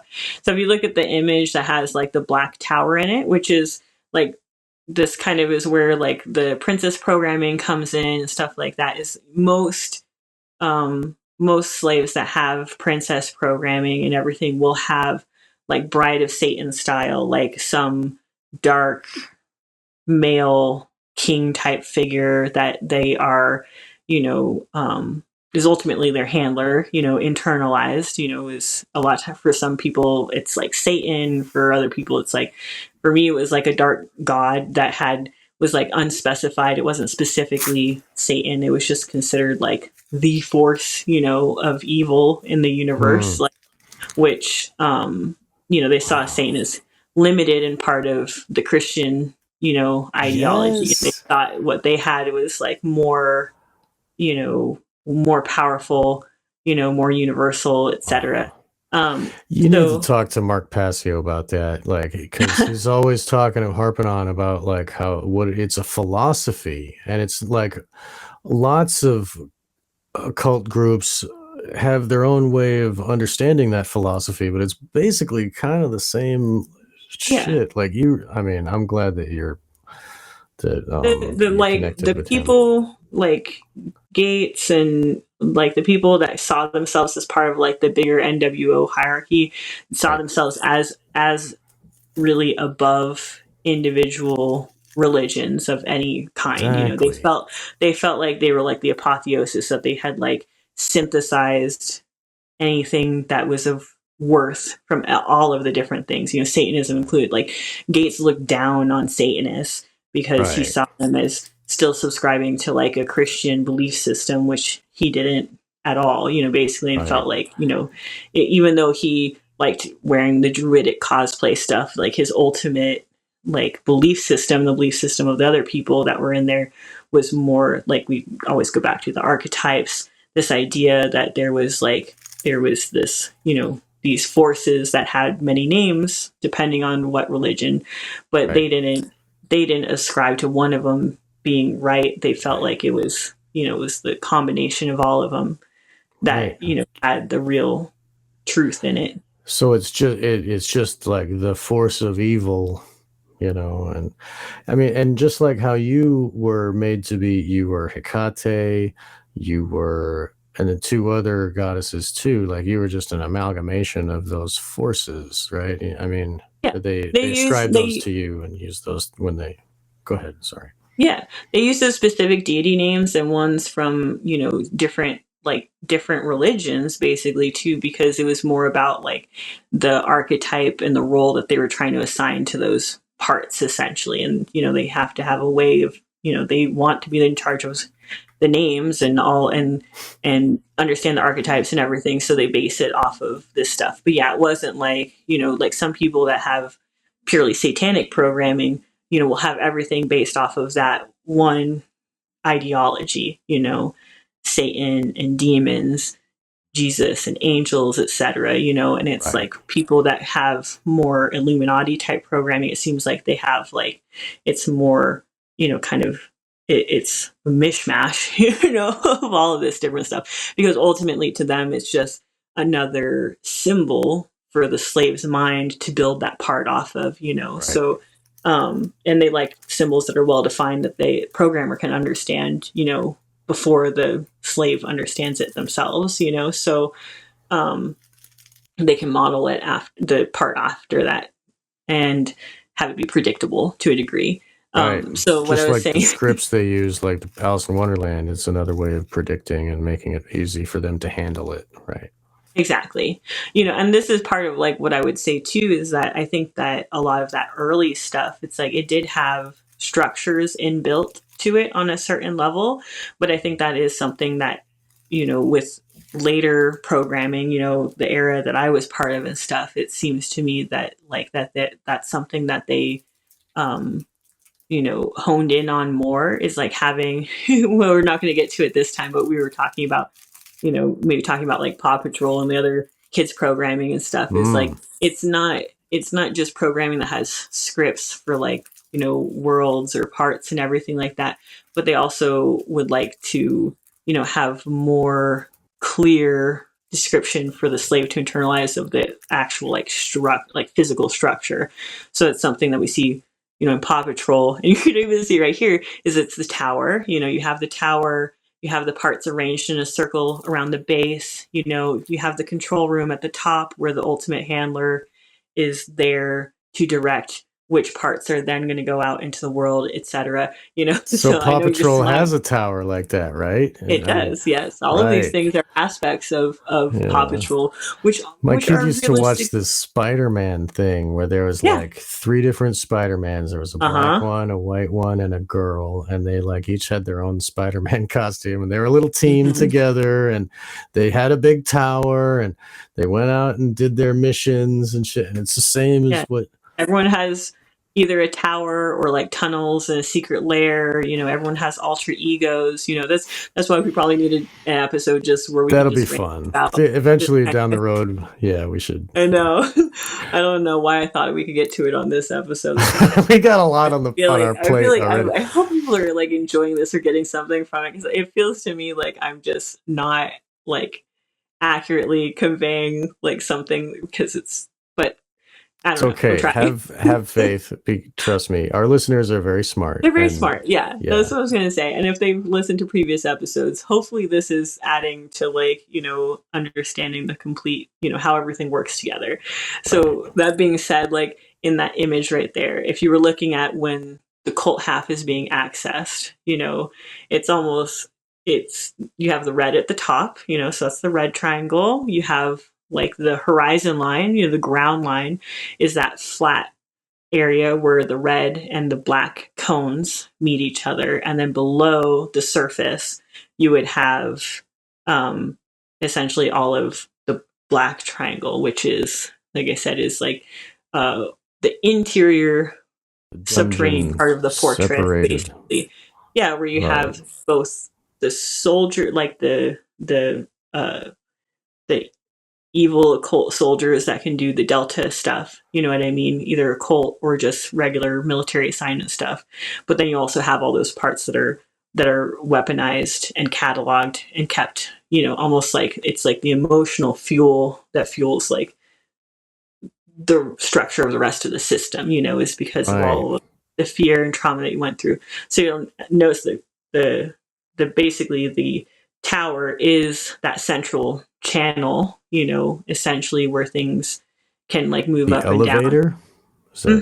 Okay. Yeah. That was on the note too, the elevator. The cult half of the system's version of the elevator, basically. It's still that central channel where you can have parts move up and down, with the top being the closest to consciousness, and the closest to the control room, and the closest to the overall hierarchy of the system, basically, is looking at like the top of the tower. But you have like the additional red structure on top of it. So that's basically the like, it's like the pleasure palace. That is like what initially in the child was like the dollhouse, you know, type of things, the red system and everything like that. So it is like we go back to, you know, the beta parts and everything, and they're located, you know, up there. Like part of why they're able to, you know, goes into royalty program and stuff, but part of why, you know, you have this structure too, though, is that the loyalty parts, the parts that like it feels like they are a prostitute because they want to be and they're getting good stuff out of it or whatever, you know, all of these parts like are the parts that are high up, have experienced rewards, have experienced the benefits of being quote unquote royalty, etc. And they're very separated from, you know, all of those pain holding parts that are, you know, that are basically, you know, separated from them into the dungeony type area. So they don't or the feel parts like that they're do the dirty work, you know, the parts that are actually doing the violence, basically. Right. So they don't feel like they have been tortured. They feel like that in their logic, it makes it easier for them to choose to be cult affiliated later in life. And it's easy for them. Those are the ones that are waiting to take over and be the front personality after the choice is made. Right.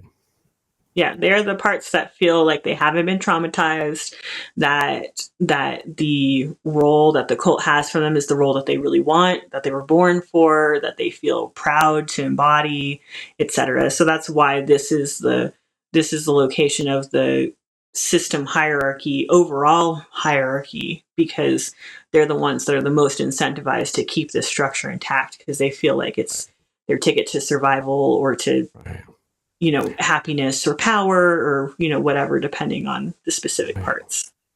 And it's like that tall tower removes them from the pain of the chambers below. And but that channel power, it gives them the power that they have to be on a hierarchy. But I mean, you don't think about that kind of stuff when you're a cult program doll. Of course, like, but I mean, you have a very narrow focus, very narrow identity and version of reality and stuff like that. It's like so I had mentioned before, denial parts and stuff like that. In my experience, every hierarchy part had their own split of a denial part. So in this part, because in this system here, it was almost like a jester type thing, because it was very, fantasy medieval-esque, what this was built on. So you had this fool type character that, was the denial part for the cult parts, so if they started being like, hey, maybe this guy is an asshole to me and doesn't actually really love me, or maybe this is a bum deal that we're a decision that I'm being forced into through manipulation, you would have a denial part there to be you don't want to think about that. Look at all the reasons you have to be grateful, and just anytime you start having those emotions leak in, it's you have a part there. So it's the same for any hierarchy part. If we were looking at the normal side of the system, same thing. Not quite the same identity, but they're all split from the same initial part, where it's it's your body's natural defense of denial is part of the main hallmark of dissociation, is the denial and the amnesia and everything. But it's you have these parts that they've created that are intentionally there to mind fuck you away from your actual intuition, your actual feelings, noticing that something's not right in your life, or that certain people are dangerous, or all of that, basically. Right. So each one has their own jester for their own. Man, there's so many parts. It's crazy, yeah. I'm hoping this episode isn't making things more confusing to people, and is maybe showing people how in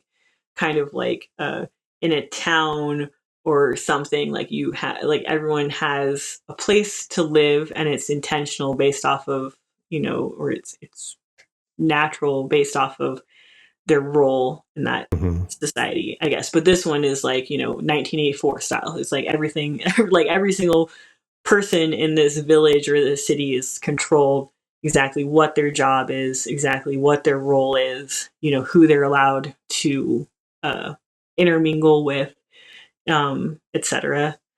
So that's what I'm hoping. I'm this shows how this is what it makes sense for programmers to do, I guess, why it's predictable, why Manchurian Candidate to today, it's kind of the same stuff, it's getting based off of technology or just culture, it does change from generation of program slave to generation of program slave, but that the fundamental, the purpose of all of it kind of has always remained the same, I guess. Right. Yeah, just new characters to fill the role of same old story, domination of others. And the way that a hierarchical system works is just that. If you look at the other side and the demons and how they're allowed to have pleasures, but they're kept within the certain boundaries of what they're allowed to do, and they all have to answer to some higher demon. It's just like the Catholic Church and the bishops and shit. Like, I mean, the structure of hierarchy has that, like, obedience. And Mm-hmm. so no wonder they structure it that way every time, because the obedience is what they want ultimately. Yeah. They're trying to create like a mirror in the slave of the hierarchy that they have among themselves, ultimately. Exactly.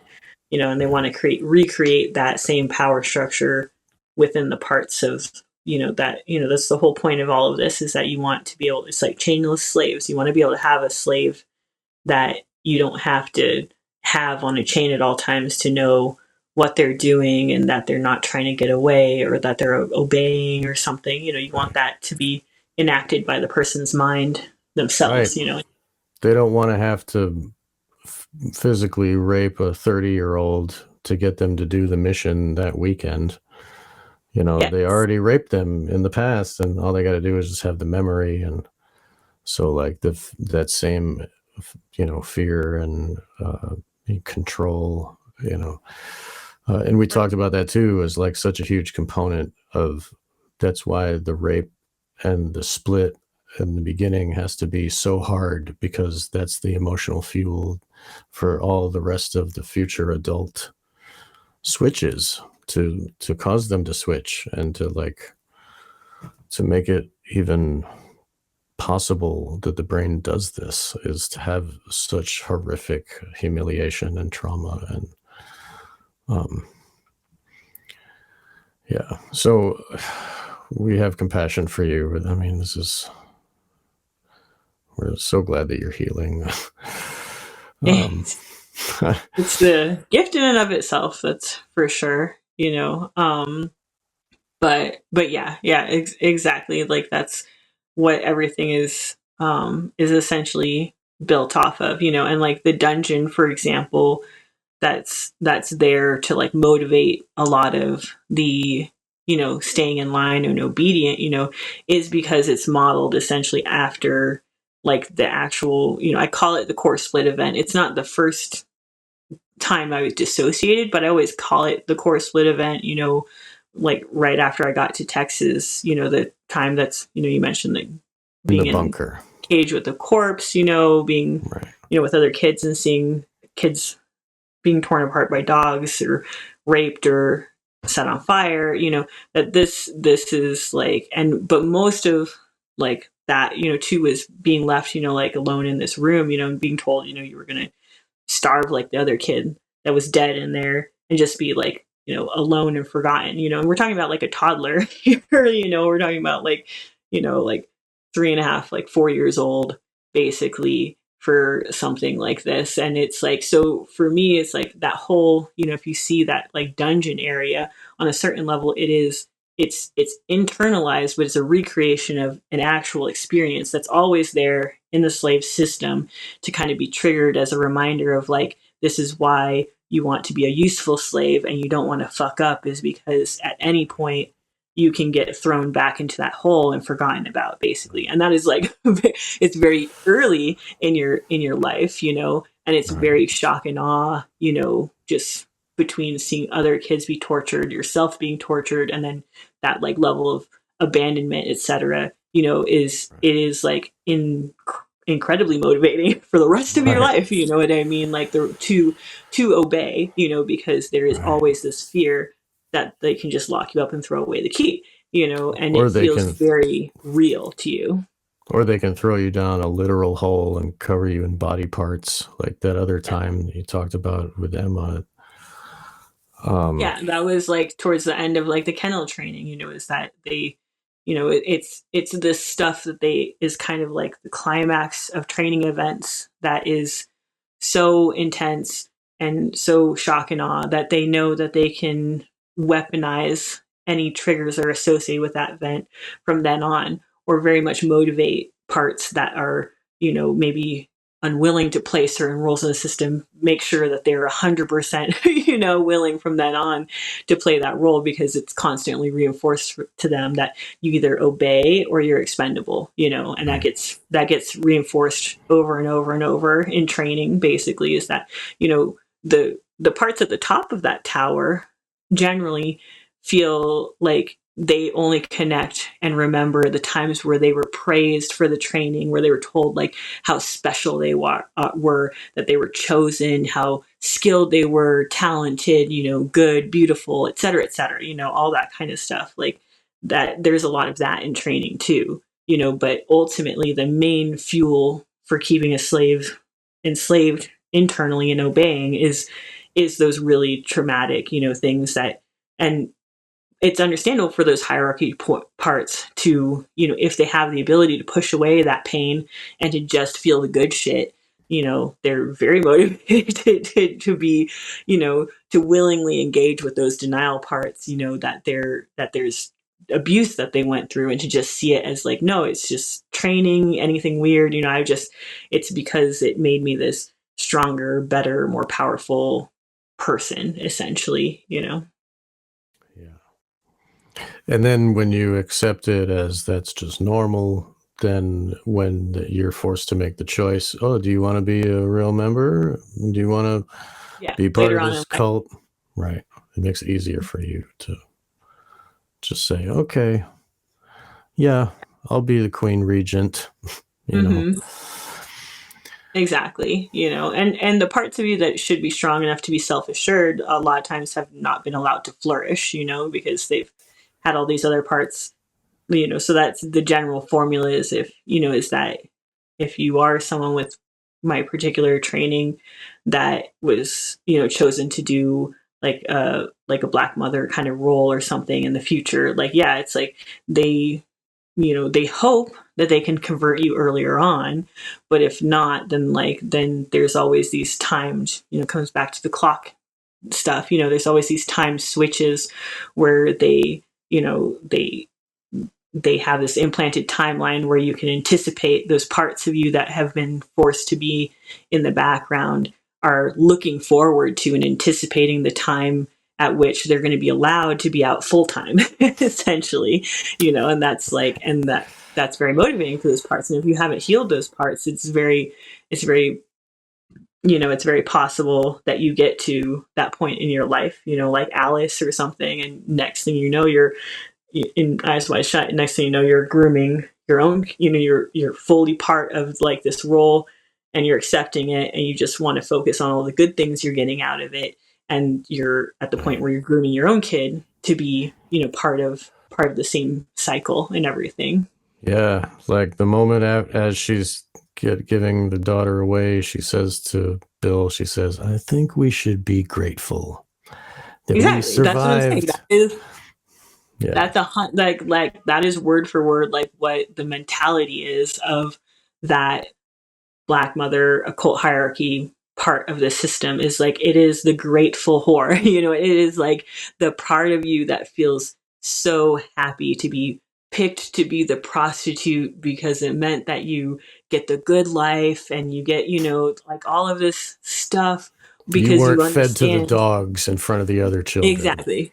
Because you understand that you could have easily been the one fed to the dogs, essentially. So you're just, you're grateful. That's what you're trained to do, is just to be grateful that you're a useful slave, and to be used to jumping through hoops throughout your life to prove over and over that you're a useful slave, and that they shouldn't just get rid of you, essentially. Right. Well, she was used as breeder instead of thrown away like Mandy, just used up and made a drug addict and murdered, or Anyway, exactly. We don't need to keep going. That was another episode that listeners should listen to. The Eyes Wide Shut, the revelation. That was huge for me. I learned so much. So, okay, before we're done, there's a couple more. There's the soldier system, which we kind of talked about. I don't know if you wanted to get into any more of that. Okay. Not necessarily. Mainly just that it was like the blue system of control that's meant to control the day-to-day presentation, the day-to-day parts, and like who's in the control room at any given point, during most of like my life, essentially. Yeah, of the waking hours of the day. Yeah. So, okay, we didn't really get into the I mean, I guess we did kind of energy hubs and chakras. Do you want to talk more about that? Yeah, we could. Okay. I mean, you want to pull up the image that has that in it? Yeah, this one. Okay. So the only thing this one is missing is I realized I forgot it on this first version I sent it to you, is that this would, to most people, be essentially what we have as far as like the color, the same color triangles we talked about. So blue upward facing, green downward facing, black upward facing, then red downward facing, Right. basically. And it lines up with essentially the chakras. So at the base, red, orange is where the first cones would meet, and then yellow at the center, green, blue, indigo, and violet, basically. So that's like our 7 chakras. Like if you're thinking, there's been several systems of chakras throughout human history. There was an initial Hindu one. Tibetans have their own. So they're all have similarities. This is kind of the one that Western occultism has settled on, essentially. But it is somewhat universal. A lot of these things, over different cultures and everything. And it's just where our energy points, line up on our body. But that's also where, I was taught from an occult perspective with this system, like um, how the system was anchored to my body, essentially, like where not just to visualize this structure, but also felt like it was embodied, and these different points were empowered by the different energy centers that they were aligned with. So the top of the blue triangle was at the throat chakra. The green, because that's the heart, and that's like where they want to like cordon off the most, is almost like in a cage, essentially, like lower down. The yellow, this sacral chakra, is basically like the hub where things change, and that's like where I had, a lot of gatekeepers, basically just ensuring that like normal life didn't have this like crossover, basically with cult life. And then you have the orange one, so basically the navel, and then below that the root chakra, which most people associate with sex, and creation, that kind of stuff.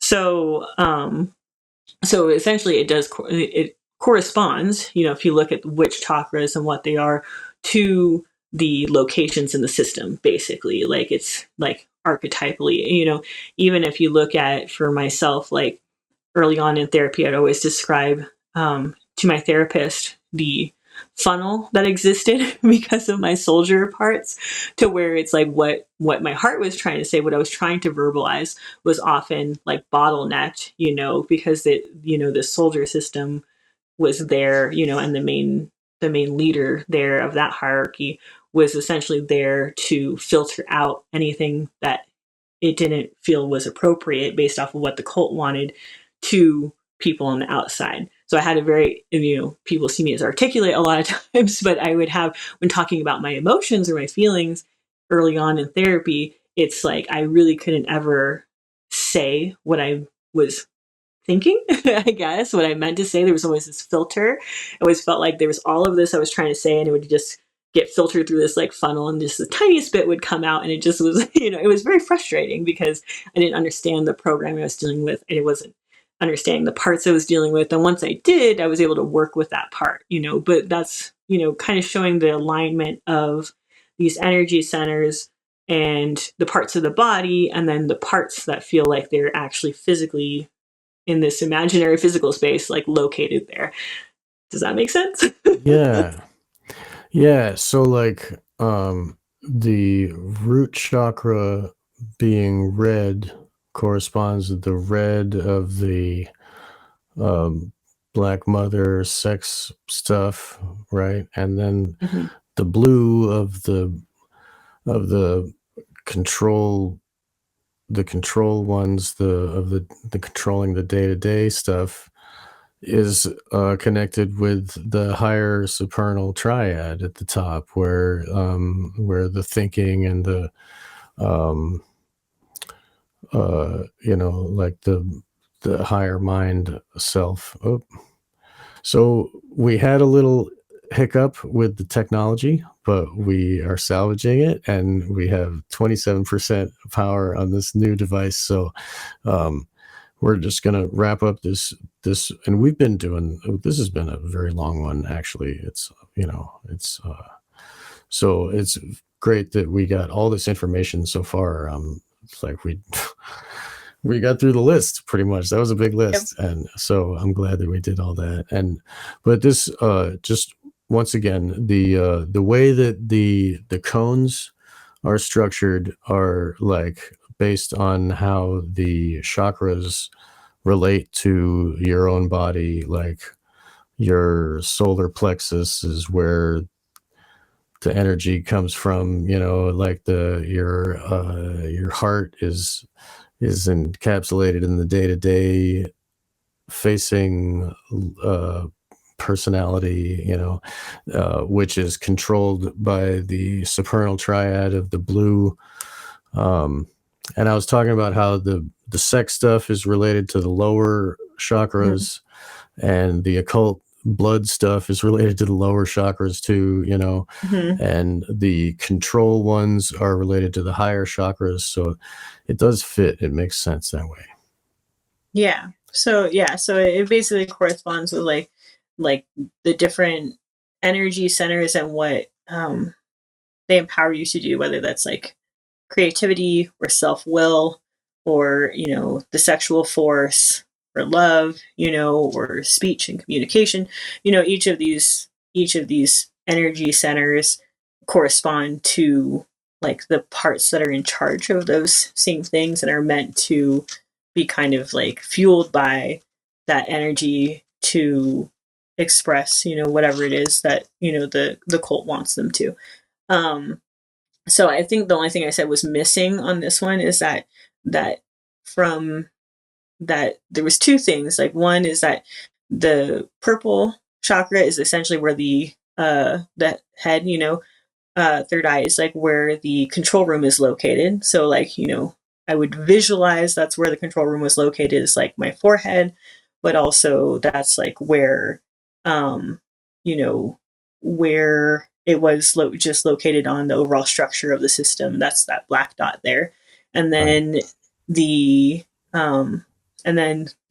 The crown chakra, which is usually associated with like our connection to like the divine and to God and stuff like that, was essentially like, to me, was told that it was cut off, that it was shut off. It was part of the unicorn programming, that was part of like this symbolism of cutting off the horn, is that saying that this is something that I wasn't able to access in my day-to-day life. But once this system was inverted for cult activities, at that point I was able to access that connection to the divine or whatever. But that's what's missing, I guess I was saying on this diagram, is if you can picture below the red chakra, you would have a black one, essentially. Like, they felt like they had installed through the channeling, through all of this stuff, that would be what you see as like a demonization or connection to the evil force, essentially. So, it was seen as like the same thing that your crown chakra is, with a connection to the good and to divine and to universe. It was like the opposite, so it was like the connection to the forces of evil, connection to, to the dark god, essentially, that you actually belong to. So what would happen is, when this system was rotated, it would almost seem like, and I was in an occult situation needing to access that connection to the outside, the channeling, etc., it would be essentially like this, like the black one that was below the red one would be flipped up to occlude, to the crown chakra.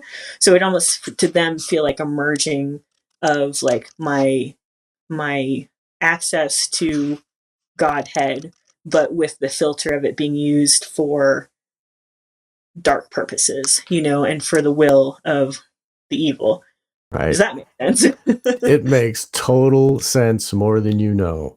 I mean, we've been talking about the Klepoth tree, and what it does is the tree of life supposedly connects your spark with the oneness of creation, of the all that we came from. But to go down the tree is total separation. And the Satanists believe that there's like an extra 11th one where they're fully separated. Like, I mean, it's like you're talking from their books. It's amazing. So like, and that is the inversion of the crown, and it's, in a sense, it's your connection, all your connection to the force is connecting to the evil and the separated and the willing path of, it's supposedly like once they separate, they can become their own god or some shit, or exactly.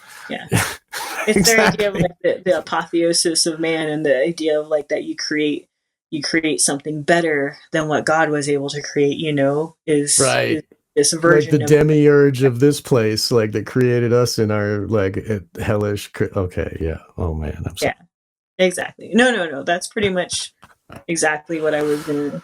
Wow, yeah, so. It's amazing how it all it's all one big thing, and it all makes sense. Like, we really need to talk to Laura Worley too. Well, I'm glad, because I was very much like struggling with this episode, because I was like, is this just going to sound like complete insanity nonsense to people? Like, I'm just like, maybe to some of them. I mean, but that's normal for my show. Like, fuck them. Like, if they can't cognize what's going on over here, give them a few years, they'll come back to it, like, it's all good. So, I think there was only like one other image that had any sort of like relevance, and we might as well talk about it right now if that's okay with you, because I'm fine with that. Here, so that was a black one with like the glowing, looks almost like it's like glowing.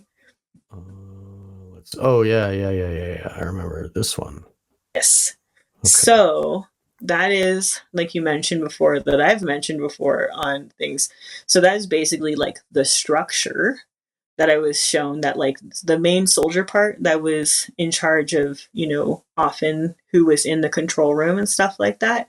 The one that, it was like, he was the main gatekeeper, the main one that's like ensuring that all of this is staying intact, as almost like a general to the hierarchy, like he's the one that enacts like the will, basically this is like the actual physical structure that was shown in like an airplane hangar, basically, that was completely pitch dark. It was black. And there was a structure essentially where, I was shown this, and it was the green and pink, and I was also shown that it could rotate, like I had mentioned before, with the other, the colored one that matches up to the same structure, that we showed that it could rotate on like that center axis there. But the point is, this is kind of where channels of energy come into, basically, is that, the green was seen as parts that had were like the survival parts, the parts that had the will. It was usually symbolized by like a whip, essentially. They were the parts that were, often perpetrator parts, like ones that felt like confident or in control of the body, regardless of what their particular identity was. That's how those parts were organized. The pink was representing any parts that were submissive. It was like represented by like a iron like collar and chain, basically. So it was representing any parts that were the opposite, were kind of more depression, were more subservient, were more victim, basically, identified and everything. So that's kind of how I was shown, is, there was a center channel that parts moved up and down, but also that was part of how parts were organized in my system, is that if they were parts that were like enforcers, they were located in like the green half. If they were parts that were seen as like victims and meant to, identify with that, they were in the pink half. And that, what I was taught, is part of like this whole system being, hinged on like the sacral chakra and the sacrum, and that being kind of the ultimate divide between daytime and nighttime and everything, was that there was this like, unnatural like crossing of these channels like at that center area, like where things had, like that was the point of inversion basically, which is why, with the way most people, even Freemasonic have 3 pillars, Kabbalah, 3 pillars, this kind of stuff, where you have the central channel and then the one to the right and one to the left, but what I was shown is like, the way that they had manipulated things, which is true or not true, it's just gonna be shit that they're telling a kid as part of programming, was that there was this crossing in the middle, which, kind of increased this like separation of hemispheres of your brain, the separation of like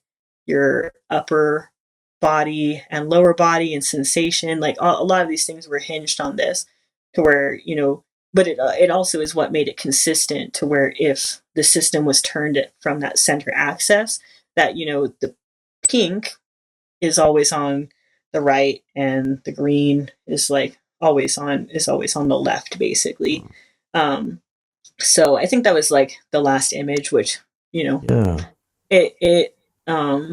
this was like an early on thing in the structure and everything, to where it was more about, I think, showing that part, like the mechanics of how everything looked as a complete structure, and how, how things were organized and how things could be rotated, inverted, to give the programmers access to the parts that they wanted.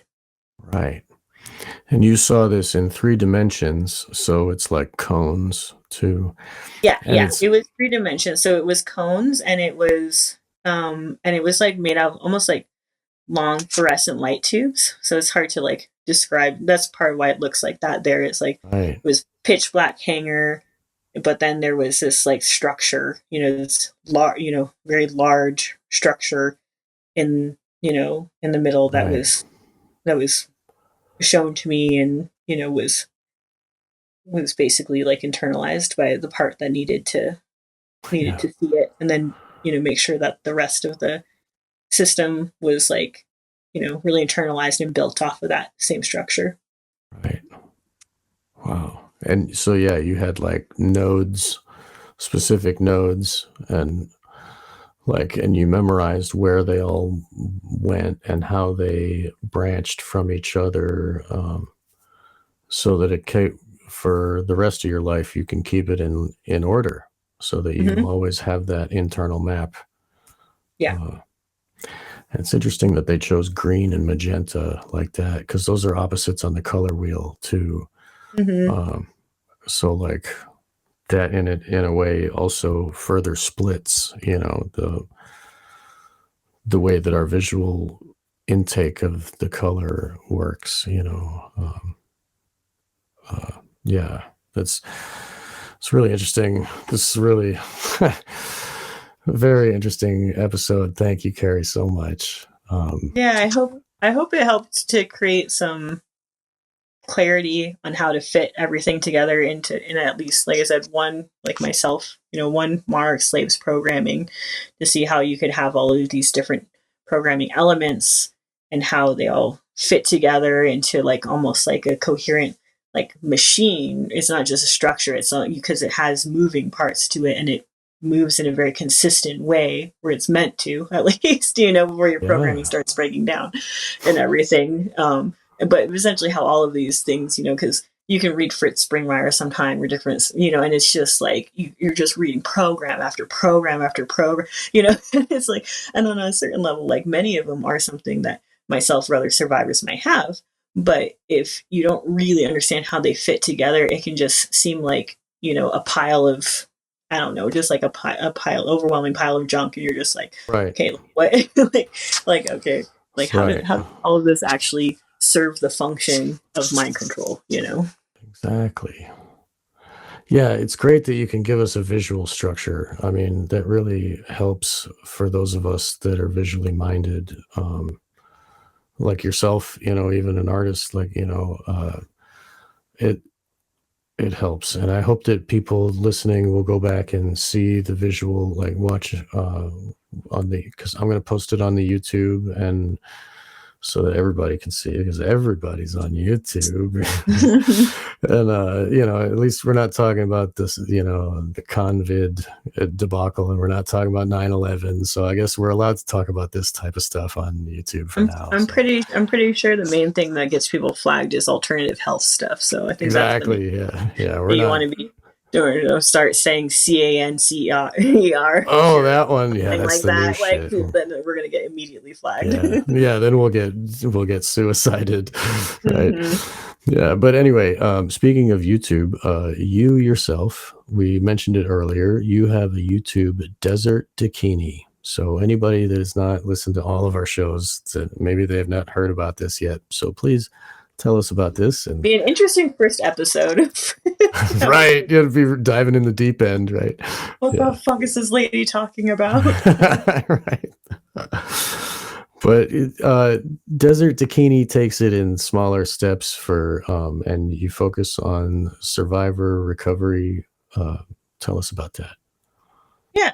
So it's great, especially if this is your first episode. Like, my intro videos on my channel are great for just like if you're a new survivor or someone just learning about this stuff, how to really understand and visualize, dissociation systems, from a more basic level. I start off with just talking about dissociation in general, and I not necessarily going into the nitty gritty of programming and stuff like that. I think I've done that more on this series that I've done with you and some on the imagination, and everything.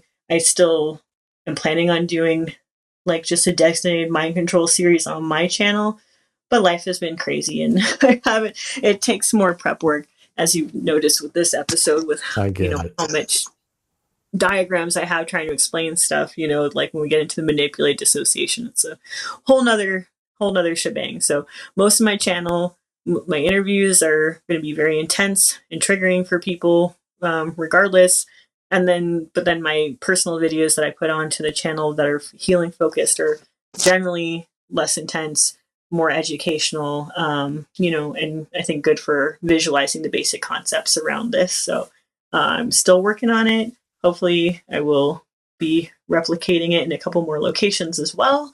And yeah, I think I would love to see anyone that hasn't been to my channel, go check it out and see if it's helpful for them, or anyone that they know that might be trying to understand this stuff for a survivor themselves. That's great. And people can they can post when I post, they can comment on my stuff. Sometimes they're good comments, sometimes they're not nice, but I'll delete those ones. But you know what I mean? But I don't know if there is a conversation to be had. Maybe people, if they want to say something, they can comment on my post. Maybe we can, if people want to maybe ask questions or something for future episodes, go ahead and send me emails and I'll see if I can arrange something.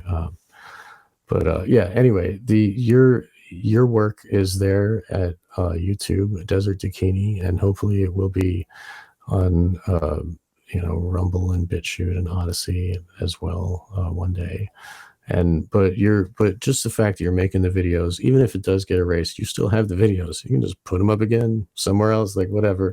Like you're doing the work, and it's helping to facilitate healing of people. And so God bless you, and thank you for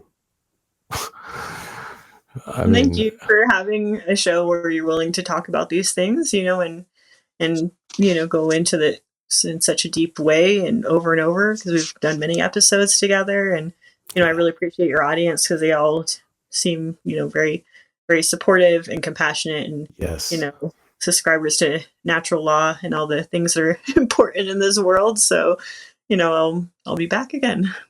God bless you. Thank you. Yes, we love having you, and every time we're so excited to see your name on the list. So Thank you again. And so, listeners, thank you for listening, and we will see you next time on Wake the Dead.